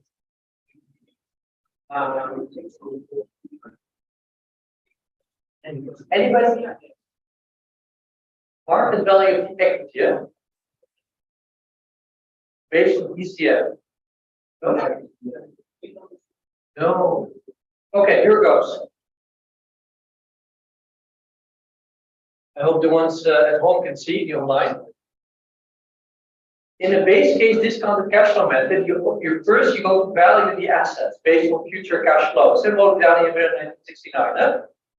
They won the Nobel Prize for the fact that the value of the asset is the present value of all future cash flows. That really admires. In the base case, the cash flow is going to be what's already here. This is the timeline. So if you put all the cash flows in, every year it's going to be 100. That's what the bakery is telling us. Client. So we get 100 divided by 0.10 gives us 1,000, right? Yes. What does that mean? It means that the enterprise value is going to be 1,000. Somebody is going to calculate the value of the enterprise based on future cash flow. That's 1,000. Everybody okay? Yes? Yeah. But it's the answer, right? Because we need to work from left to right. Are we going to pay for debt? No, we're not. So, as a consultant, you would say, okay, I'm going to sell it for 1,000. You would not buy it for 1,000 because I'm also going to give you debt with it. 500 enough. Yeah. Equity is 500. Yes? Okay, some terminology. Enterprise value is the value based on left-hand side of the business. Your operating assets are valued based on 1,000. Yes? And on the right-hand side, this is what we call market value of the equity, or in other words, market cap. The value that you capitalize the market. Everybody okay? Yes. 10% is the overall cost of capital. Yeah. That's 10%. Yes. The investors require 10%. Yes. Okay. Next one. Well, here it is the accountability out of 1963, I said 1969, 1963. Next one. So what goes then? Okay, what we're going to do, we're going to value Lego 2012. I do it on purpose because I'm going to benchmark it off the value of 2021. Okay? I'm going to compare two values. The first is value in 2012.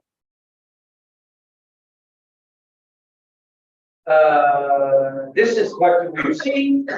This is what I've shown you earlier, like cash flow, revenue growth. In terms of financial performance, Lego is doing very, very well. We know the cost of capital is 6.3%, which is the real cost of capital for Lego at that time. 6.3%. You put €1 in the business, you get 6.3 cents out.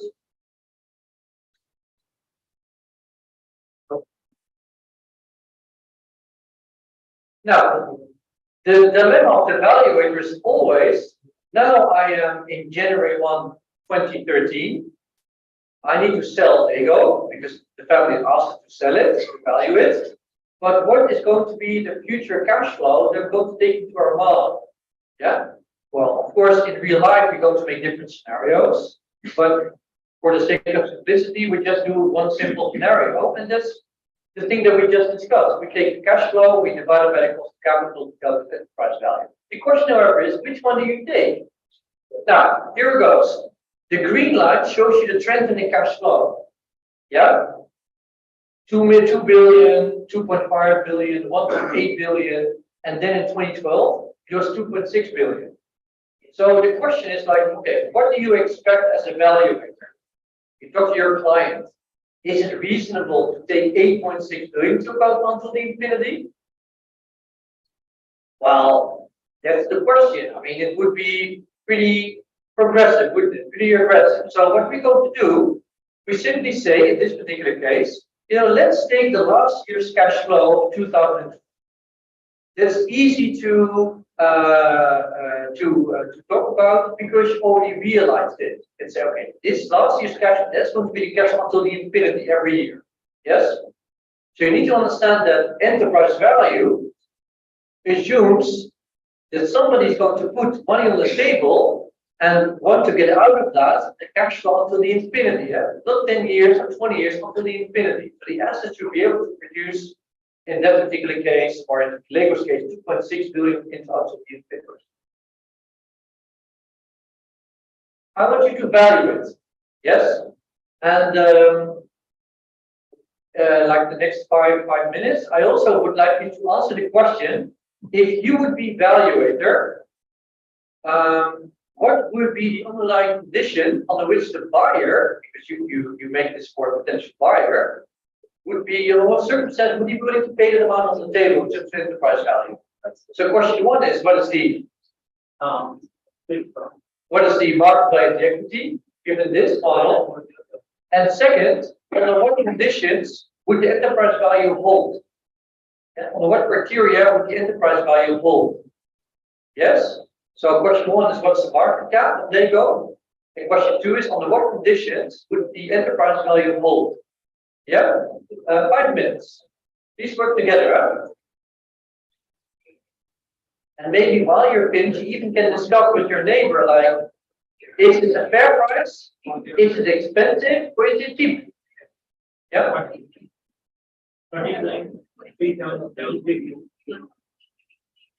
The market value said it 39,730. Oh, what? Yes, I think so, yes. Yes. 39,730. Yes. Market value. Market value of 373, yes? 30 for equity. Yes, I will talk a little bit more. We have a few minutes left. So also for the rest to be on the same page. And so what is the equity value of the organization? But also write down on what condition does the enterprise value hold.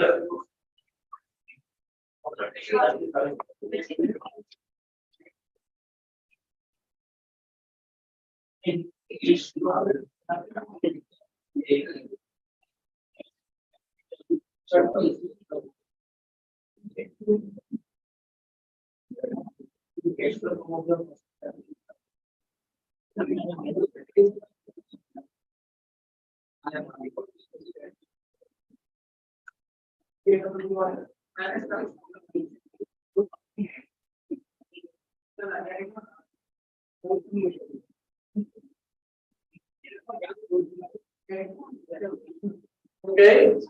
Well, some are still working. You had it right. But how did you get to the answer? Sir, 43,802. Yeah. So yes. Yeah. Okay. But let's first write down the cash flow. 2628. Yes. Yeah.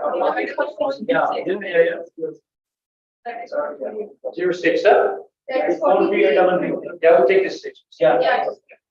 Okay. 43,803. 4800, right? Yes. Okay. Everybody can do that. What does it mean? Family neighbor asks you, oh, that's nice. What does it mean? Total valuation of the company. Yes. Market value of the company. Enterprise value of the company. Yeah. But on what condition does this value hold for a buyer? On what circumstance would you be willing to pay this on the table? Yes. There is no growth. There's no growth. Absolutely. What else? Yeah. And the cash flow remains same. Yes. How long should the cash flow should be? How much? Yes. Yeah. So the cash flow should be at least 2.628. Every declaring that it will local. Yeah. And the time window is infinity. Yeah. Okay.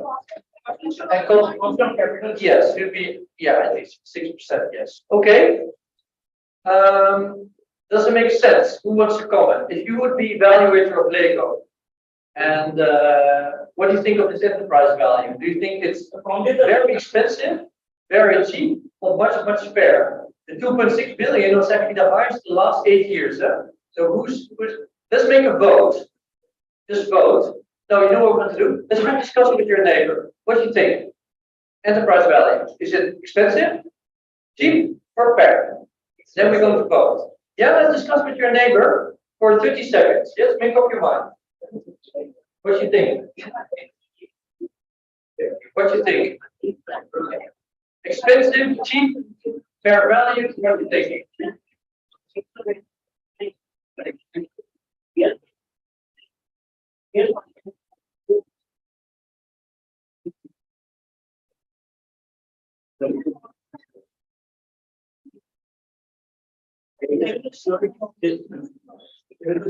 Minimum profit income. Or you can take a break even.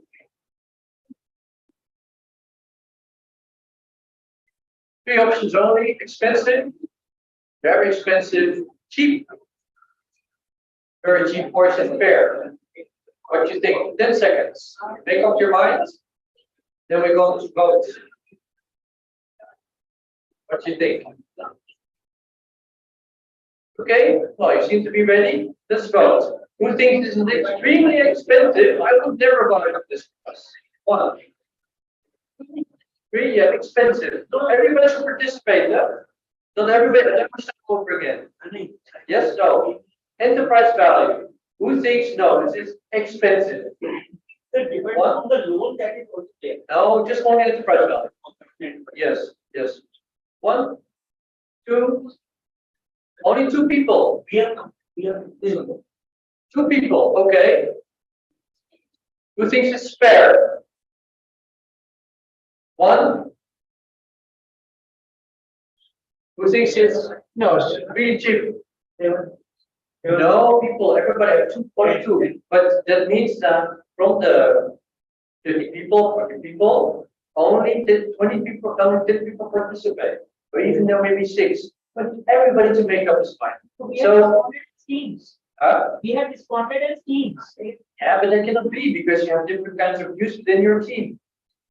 Yes, so we're going to vote again, yes? Not as a team, as a table, but as an individual, yes? 30 seconds. Okay, make up your mind.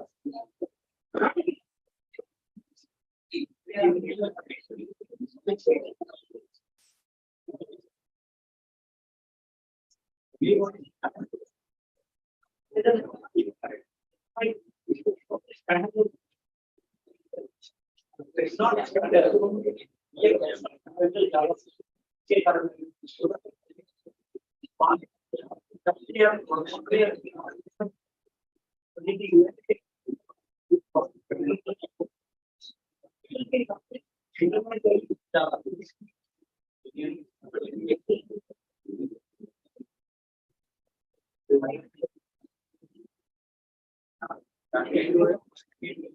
Okay, and the second step, it's expensive, is it fair, is it cheap? Make that more deep hands.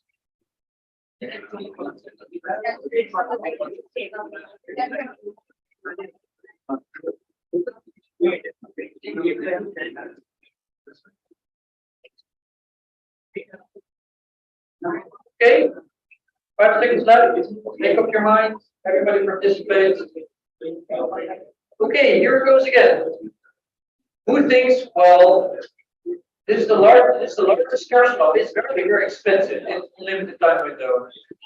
Okay, a little bit more. 1, 2, 3, 4, 5, 6, 7, 8, 9, 10, 11, 12, 13, 14, 15, 17 people. Okay, that's better. Fair. Who thinks no? It's okay. It's fair.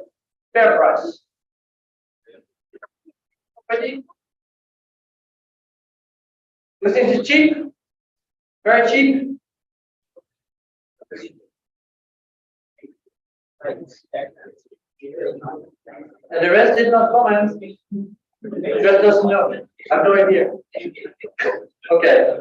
But the majority says, quite convincing, it's very expensive. I want to hear somebody who says, no, it's expensive. What are your arguments? Please raise your hand. What to say? Please. Ooh, yeah, go ahead. Why expensive? Because in one of the things you said that process.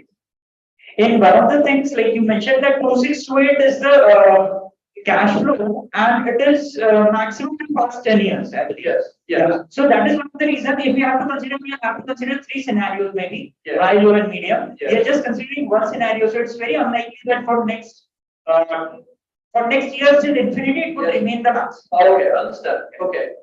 Yes, Another thing is that, we will be requiring almost 16 years to break even the. Yes. Yeah, break even, and that's right. But and then you didn't make any money either, right? Yeah. Yes, it's quite that. And they did the highest profit. Yes. Yes. For that particular we are here. Yes. So there are chances that profit may go down. So in that case, it is an accident. Yes. Okay. Okay. Did I miss anything? Anybody want to comment? Did I forget anything? No. Let's go to a few people who are convinced it's very cheap. Maybe one person. Raise your hand, please. Yes, go ahead. When we see this, with the eyes of Indian, and it might be considered as cheap because there is cost of capital very high in India, in Indian situation particularly. Yes. But when we see this, as an US perspective, Yes. from the US perspective, then it may be quite, costly because the cost of capital in USA, it is very low. Yes. So maybe at the perspective of the country to country, there may be difference. Okay. Okay. But given the fact that this company doesn't even need money from the capital market, because all the investment done through its own EBIT, you still think it's cheap? Because the fundamentals look very good. Cost of capital is good, capital market is quite. That only promoters capital. From the capital market. Okay. Now my counter question would be, but are you convinced that this online asset, because if you be selling this to me, yeah, I would be buying, I would say, okay, but are you convinced that we're going to take the 2.6 billion onto the infinity? I mean, it would need to be at least that. Can you guarantee me that? That's the question, huh? Tricky, yeah? Okay. Let's go to the next question. What we normally do. What is the answer? Yeah. What is your opinion, sir? Okay, so next step. When we go to do evaluation, a DCF evaluation, we need to do a sanity check. Yes, a sanity check. So we need to know if this is the right price or not. Actually, I missed something because we also need to go to the equity. Yeah? Let's finish that first to be complete. What was the debt? 4.0, yeah. And then equity was? 3973. Oh, yeah, okay. Okay. Yeah, just to finish. Remember, if you go to sell it to the market, you go to sell it for 39. That's not that. But enterprise value is what drives the value. Now, what do sanity check? The multiples come and play. Yes, here's where the multiples come and play. One of the most frequently used multiples in the market, also in today's capital market, is the PE ratio, which we call price to equity. Yes, is this one divided by the net earnings. You can also divide it by EBIT, you can do it by EBITDA, you can do it by sales, you can do it by number of employees. It doesn't matter. But in this case, we choose net income. Okay, so tell me, what is the PE multiple? What's the equivalent PE multiple for this price? Market value of 7, yeah, how do you get 7? Yeah, 60%. So you put here the multiplier of the equity. Yeah, and you divide it by the earnings, and 7 will come out. What does it mean 7? Actually, PE ratio cannot be interpreted because it's a list. It cannot be interpreted without knowing the average group of company or other company payments. So if you want to know what is the P of metal is I'm going to tell you later. Yeah, you get it. I give it to you. Yes, you get it. Yeah, absolutely. Without standalone P, we cannot continue. might have put how much on that for next to it. Yeah, but you get it. But let's go one step back. Management wants to know what does the P of 7 actually really means. Yes. One company, one P. Again? Yeah, what? For earning 1 rupee, the market value, like we have invested in the Check 7. Yeah. Yes, go ahead.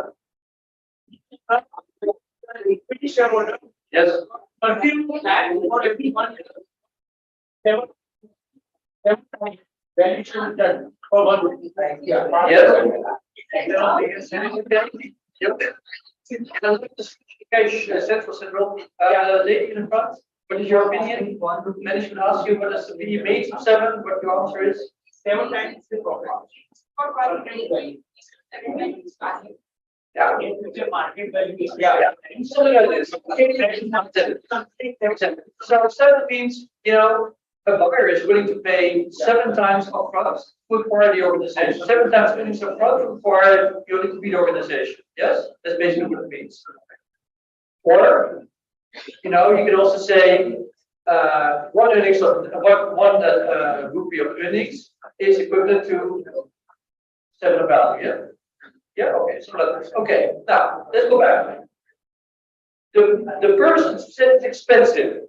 If you still think it's expensive, and let's keep on what you argued, would you think Mattel? Would you think Mattel and Hasbro are trading at a hard multiple or lower? Lower. Yeah, you think it's expensive, huh? You didn't explain. Yeah. Then it's lower. Or lower. Everybody here with me? If you think it's expensive, It's lower. then Mattel and Hasbro are actually trading at a lower multiple because your 7 is way too up. Yes. Okay. If you consider it to be cheap, 7 people here said, "Oh, it's cheap."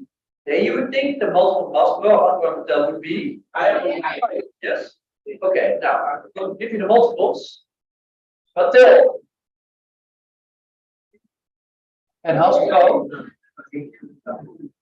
Mattel. What do you think? What higher or low? What do you think? What do you think? That is how we get there. Mattel was trading at 20. Mattel was still trading at 15. Oh, okay, then. And Hasbro was trading at 20. That is check. Yes, but you were one of the. No.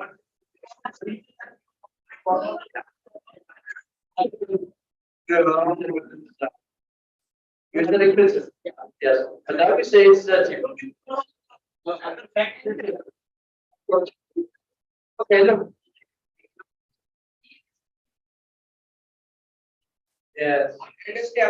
Yes, yes. Hedge funds, PE funds say that is low, yes. That's right. But the thing is that now we know why. But also maybe they consider it to be cheap, but still the same conditions hold because the multiples are based on the cash flow valuation. And cash flow valuation is based on the stable cash flow and infinity stream of time window. You see, so that's how the markets work. Yes, that's how the markets work. Now here it goes. So let's go back to the discussion. I'm the Lego family. You're the consultant, and you come up with 7. And I'm Lego family. I'm looking at Hasbro 25 from Mattel. What I'm going to tell? Cheap, or we're not going to sell for 7, are we? Even though it might not be comparable, we're never going to sell for 7. If we may, get 25 or 15. So we are going to. I'm going to ask you. Okay, you know what? If we are trading at 25, sell for 25. It's the cash flow that I need to satisfy the investors. Again, yeah. I want you to evaluate for 25. In our investor communication to the investors, what should we pitch for? What do we are going to put in as an expected cash flow that we need to get in order to satisfy the 25? I'm going to give you a tip. You're going to multiply the 25 times the earnings to get that. And then you work from right to left. And you actually are going to solve one unknown, which is the cash flow, yes? Okay, give me 5 minutes. Give me 5 minutes, yes? I want to know, you need to tell me what cash flow does Lego has to need to produce in order to satisfy the 25. Right.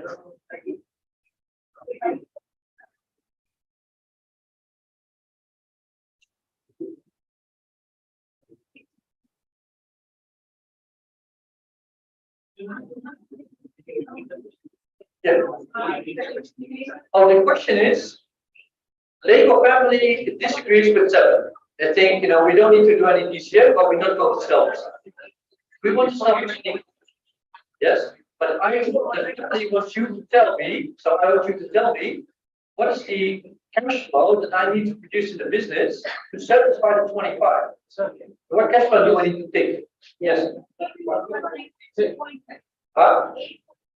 Yeah, you wait a few minutes. Yes, yes. Yes. So wait for a few minutes. Some people are still working. So what would be the cash flow that the Lake family needs to pitch in the market to satisfy 25 PE?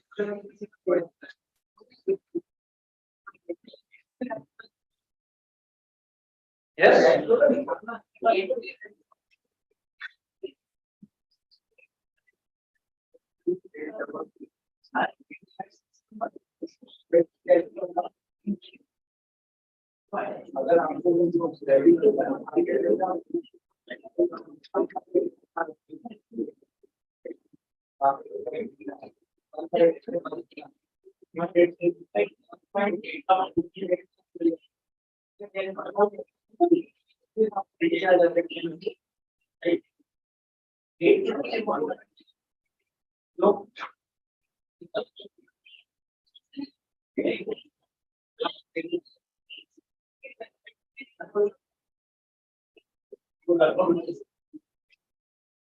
Okay. Okay. So what's the new activity?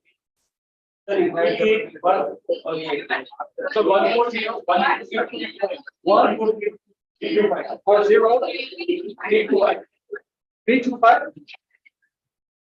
Okay, and that is for everybody. The 140, 325 is nothing more than the multiple of hospital putting on Lego. Okay, if they must pay that, we go to price for that, So 140 million, 325. We're going to add the debt. So the total is 140, okay. Multiply by 1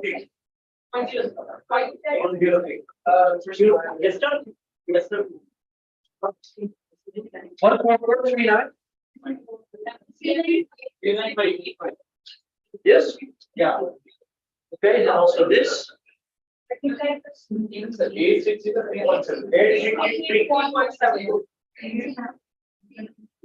Yes. Everything with me. So if we put a multiple of the market on our net earnings, we simply argue that, oh, but that's what the market is willing to pay. But if the market is willing to pay, we need to pitch a certain cash flow. And the cash flow that we need to pitch is 8,664 Danish kroner. Okay, the question is, what do you think? Can you actually sell it if you would be investment bank? Would you sell it? Let's go back. Hey, it was already there. You see? Who thinks I can sell it? That's the point, right? If you like to do an IPO in 2013, you're not going to take the 2.6 as cash into account because it doesn't make any sense. Pedagogy doesn't even want it. They're saying, no. You need to pitch in the market that we're going to take the 8.6 billion. But that's now 3 times more, about 3 times more. Who says, well, I can do this? Who says, no way, as an investment bank, we're not going to do it because this can never be reached in, let's say, 5 years, because you need to take this on in 5 years' time. Can you reach it or not? That's the whole point. Discussing with your neighbor, you're an investment bank, I'm the fan of Lego, I want you to pitch this. I want you to sell it for 130, and I want you to pitch that the cash flow in 20 years is going to take the 8.64 billion. Yes? And you, as a bank, should sell it for me in the market. That's how it goes. Yeah? I want you to make an argument. Yes, I'm going to do it. It's easy to do. I can sell it. No, I cannot sell it. Yeah? Argue with yourself, with your neighbors, please. Yes, I can sell. No, I cannot sell.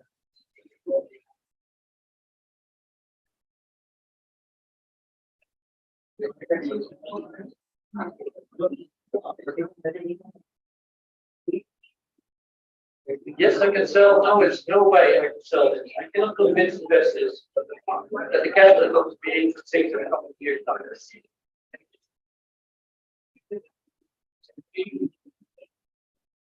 3 times more.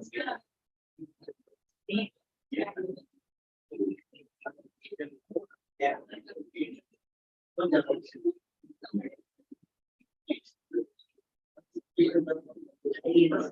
who else is possible? Yes, I can sell.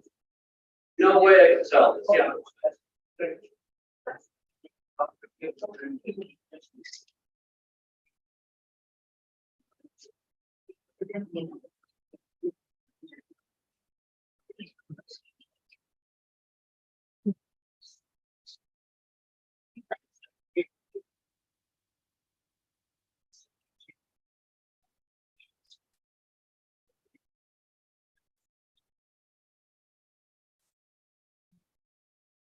Yes, I can sell. Yes, I can sell. No, I cannot. 1 minute, yes. Was everybody already finished? Answer the question, please do. What you think? Yes, so Hasbro has a IPO of 25 Yes. and Metal has 50. Yes. So we would like to sell it at the average of the two at 20. Okay. We want to sell the thing and it would be 6960 FCF till infinity.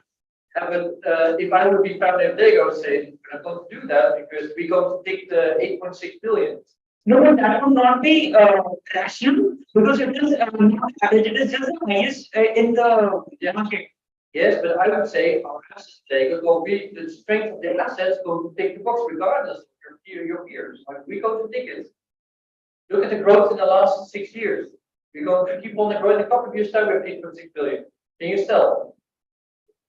Can you sell? No, I don't think we'll be able to sell it because average industry. Let's vote. Who says yes? I can sell, no problem. Who believes? Nobody, nobody sells. Yes, you sell? No? Maybe one? You can sell here, one? No? Who says no, you can sell? It's ridiculous. You cannot grow 3 times cash flow in like 5 years time. No way. Don't think this. And you also mentioned that this is the highest cash flow last 10 years. Yes. So how it can be 864 in Yes. coming years? Yes, you will. Yes. You can say no, you cannot sell. Okay. Okay. Is there one? Your lady said yes, yeah? You are still in doubt or simply saying no, I cannot sell? Well, for the sake of being here on the class, you have said yes. We didn't hear of you. Okay. Now, look at the numbers. 8.6, 2.6. Yes, you've done there with 2.6, and we argue that 8.6 is reasonable or not. The rate is very high. Let's look at what did they do in 2020? Look, what did they do in 2020? In 8 years' time, they did how much cash flow? 13.4. Just showed it to you. Look, isn't it? Yes, 13.4. In 8 years' time, they take 13.4. Oh, let's go back. Oh, can I?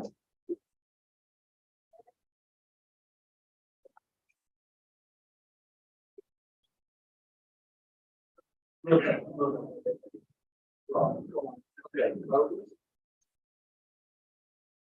They didn't even 8 years time, man. They didn't even take 8.6. They take 13 billion. Yes. Also, you're actually right. Yes.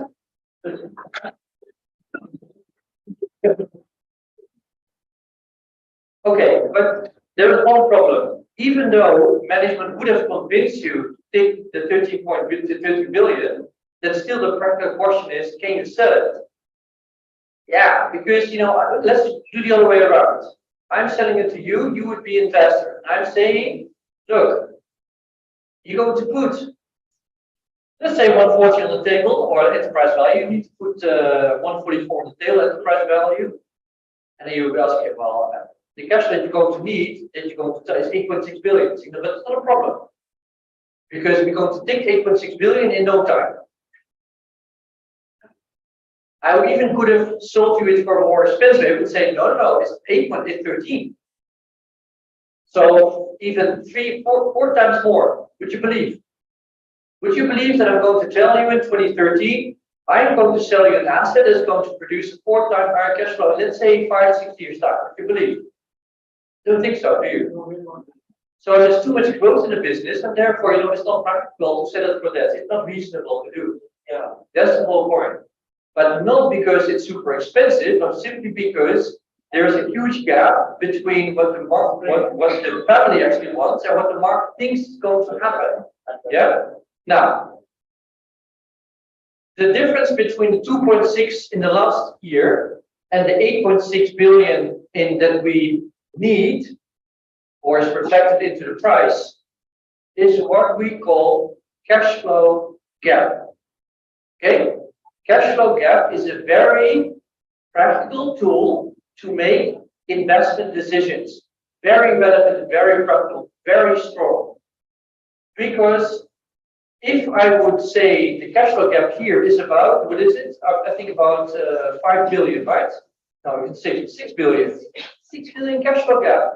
You need to close the gap in 5 years' time. That's a little bit of a hurdle rate. 5 years' time threshold, 5 cash flow gap needs to be closed. Can you do it or not? Now I'm going to go back to you and I'm going to put in a cash flow of 13 billion. The cash flow gap even becomes higher because it becomes 11 billion. Can you close it in 5 years? No way you can. So in other words, the cash flow gap is a very useful way of assessing if investments can close it or not. Yes? We do it all the time with stock prices. For example, Tesla has a huge cash flow gap because the current cash flow is this level, but the expectancy in the market is that big. That's why a lot of investors call it overvalued. It's because of the product that they are. Well, the product is driving the cash flow. Yes. So, but the cash flow that they're expecting is the gap is huge. So therefore, people say, "Oh, I'm not going to buy it." So cash flow gap is a very useful tool to argue whether something is overvalued or undervalued. For give another example.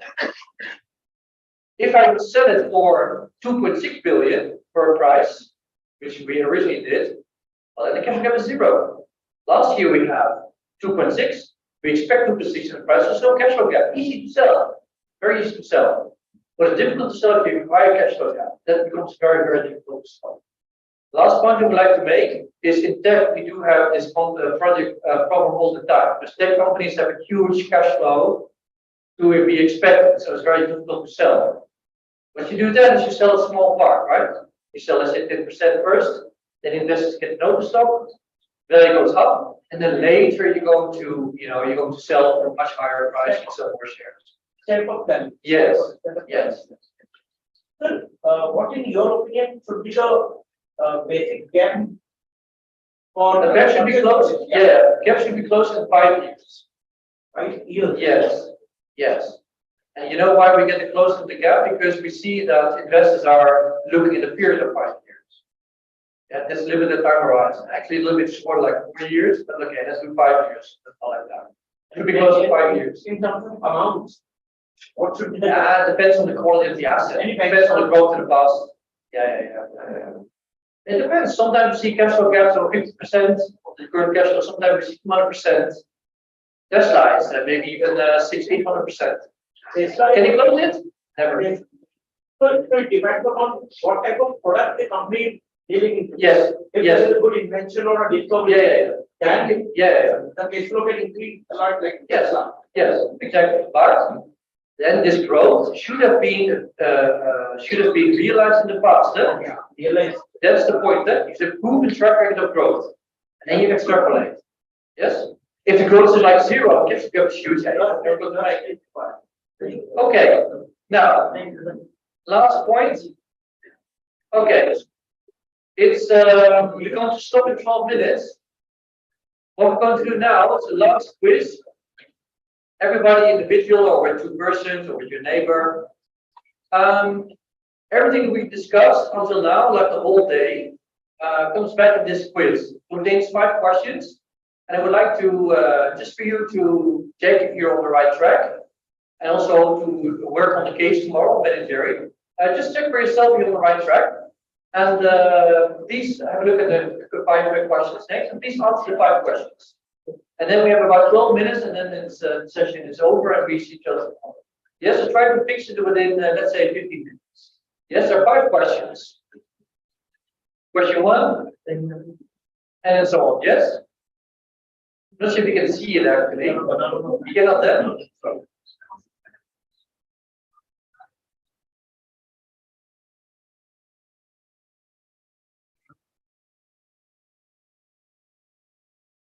Yeah, I hope you can see.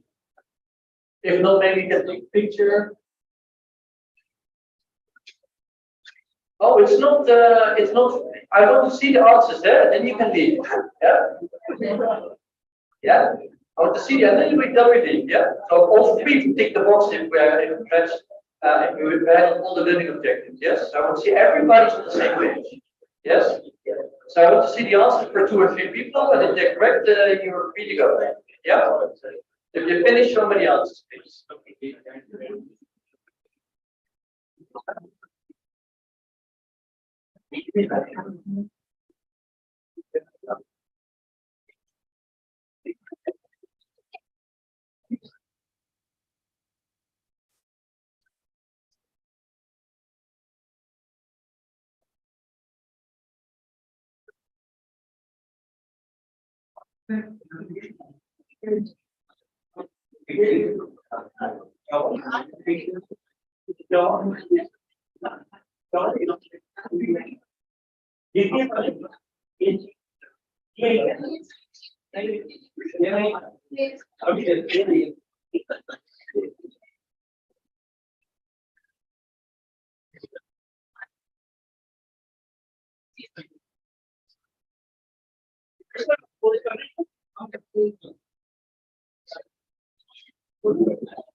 Marketing operation they will provide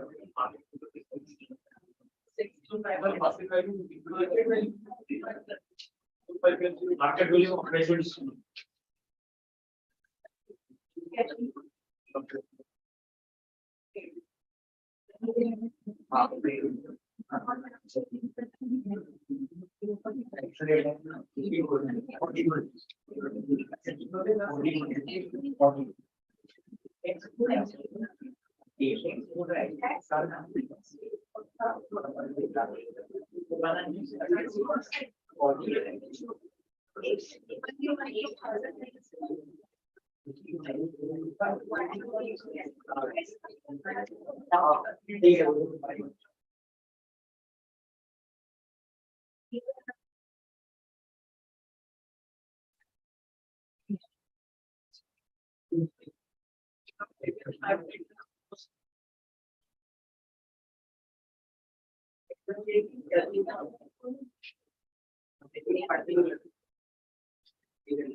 Cash flow 725 then. Yeah. 725, okay. The stock price is 67.50. Yeah. Okay. Well, then we can move on to this other question.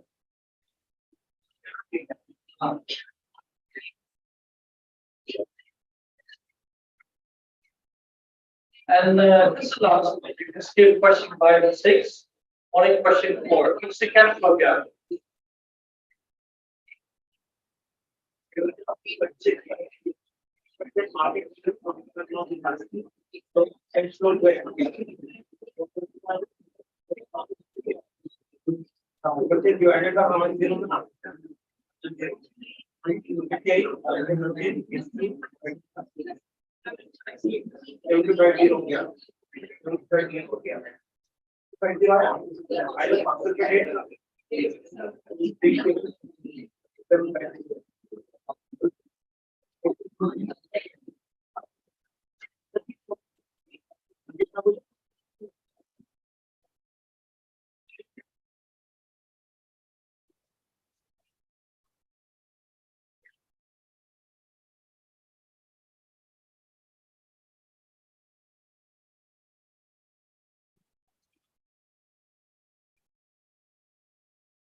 Yeah. How much?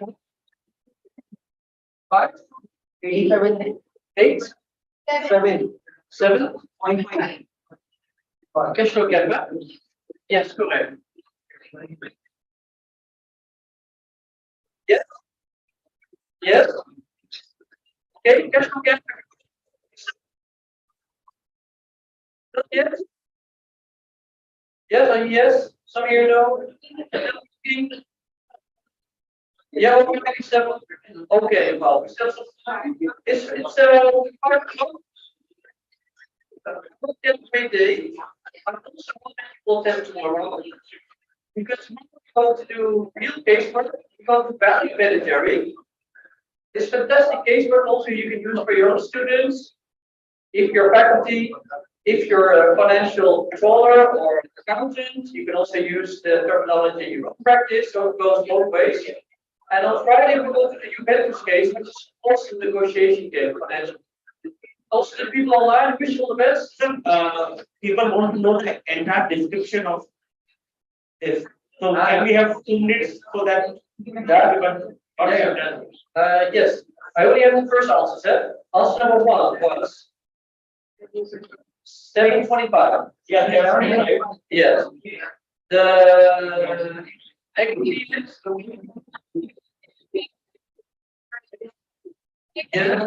Yes. Yes. And then share price was 650. Yeah. Okay. And then cash flow gap was 500. Yes. It's it. Yeah, share. Okay. Everybody's got different. You mean? No. So you have to take 6750. Then what you have to do? You have the 1645. Calculation.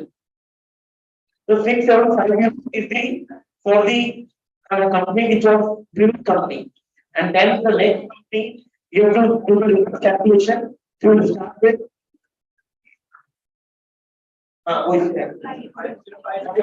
Into 25 because multiple was there. So the EBIT into 25. So you will be getting 12,625. In that you will be getting debt. This is the equity valuation. 12,625 is the equity valuation. You will get debt portion, that is 500.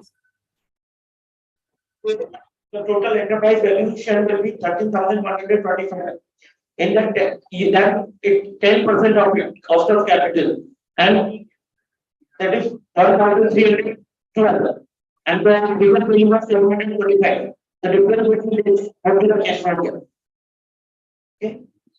Yeah. Okay. Call the next sheet. Thank you very much. Yeah, thank you.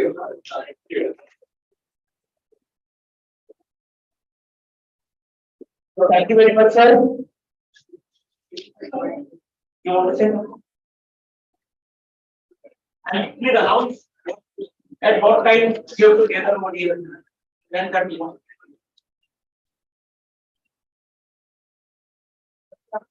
Dear participants, thank you for your patient listening and active participation in day 1 session of Act 1 week of faculty development program. The same zeal and enthusiasm we're expecting for the other days as well. Thank you for being with us. And I'm also thankful to our resource person for such an informative and interactive session. Thank you for being with us, sir. And the second day and the third day schedule will be same as today. And the timings as discussed, it will be 10:30. Join us for breakfast as well. Thank you. For online participants also you can inform them. So the timing will be okay. For online participants, the timing will be 11 o'clock. Please be on time. Thank you. Thank you very much, all the participants. Thank you for nice day. Please be on time tomorrow so that we can start our second case study. Thank you very much, sir. It was a great day.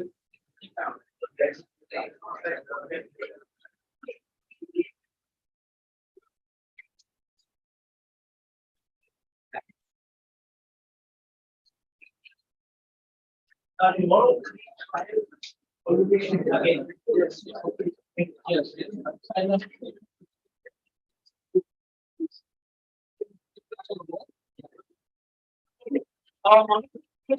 Please take out your flips also.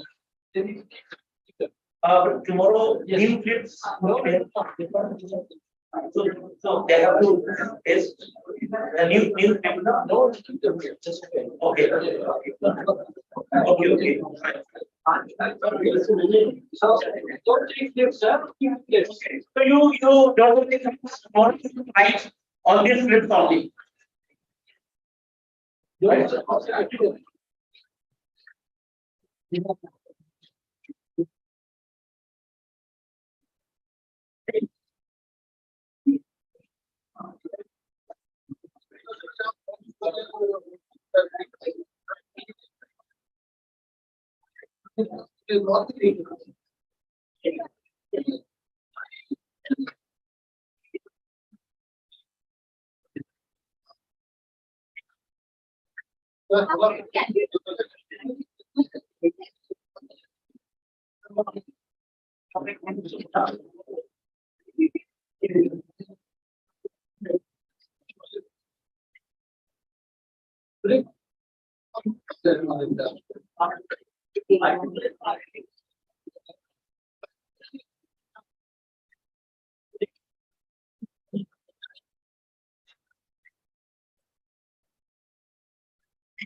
Yeah, right. Okay.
All piano faculty member are What is the Republic?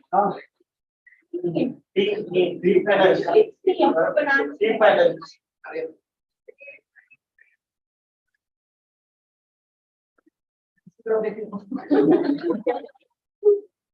Thank you. All present.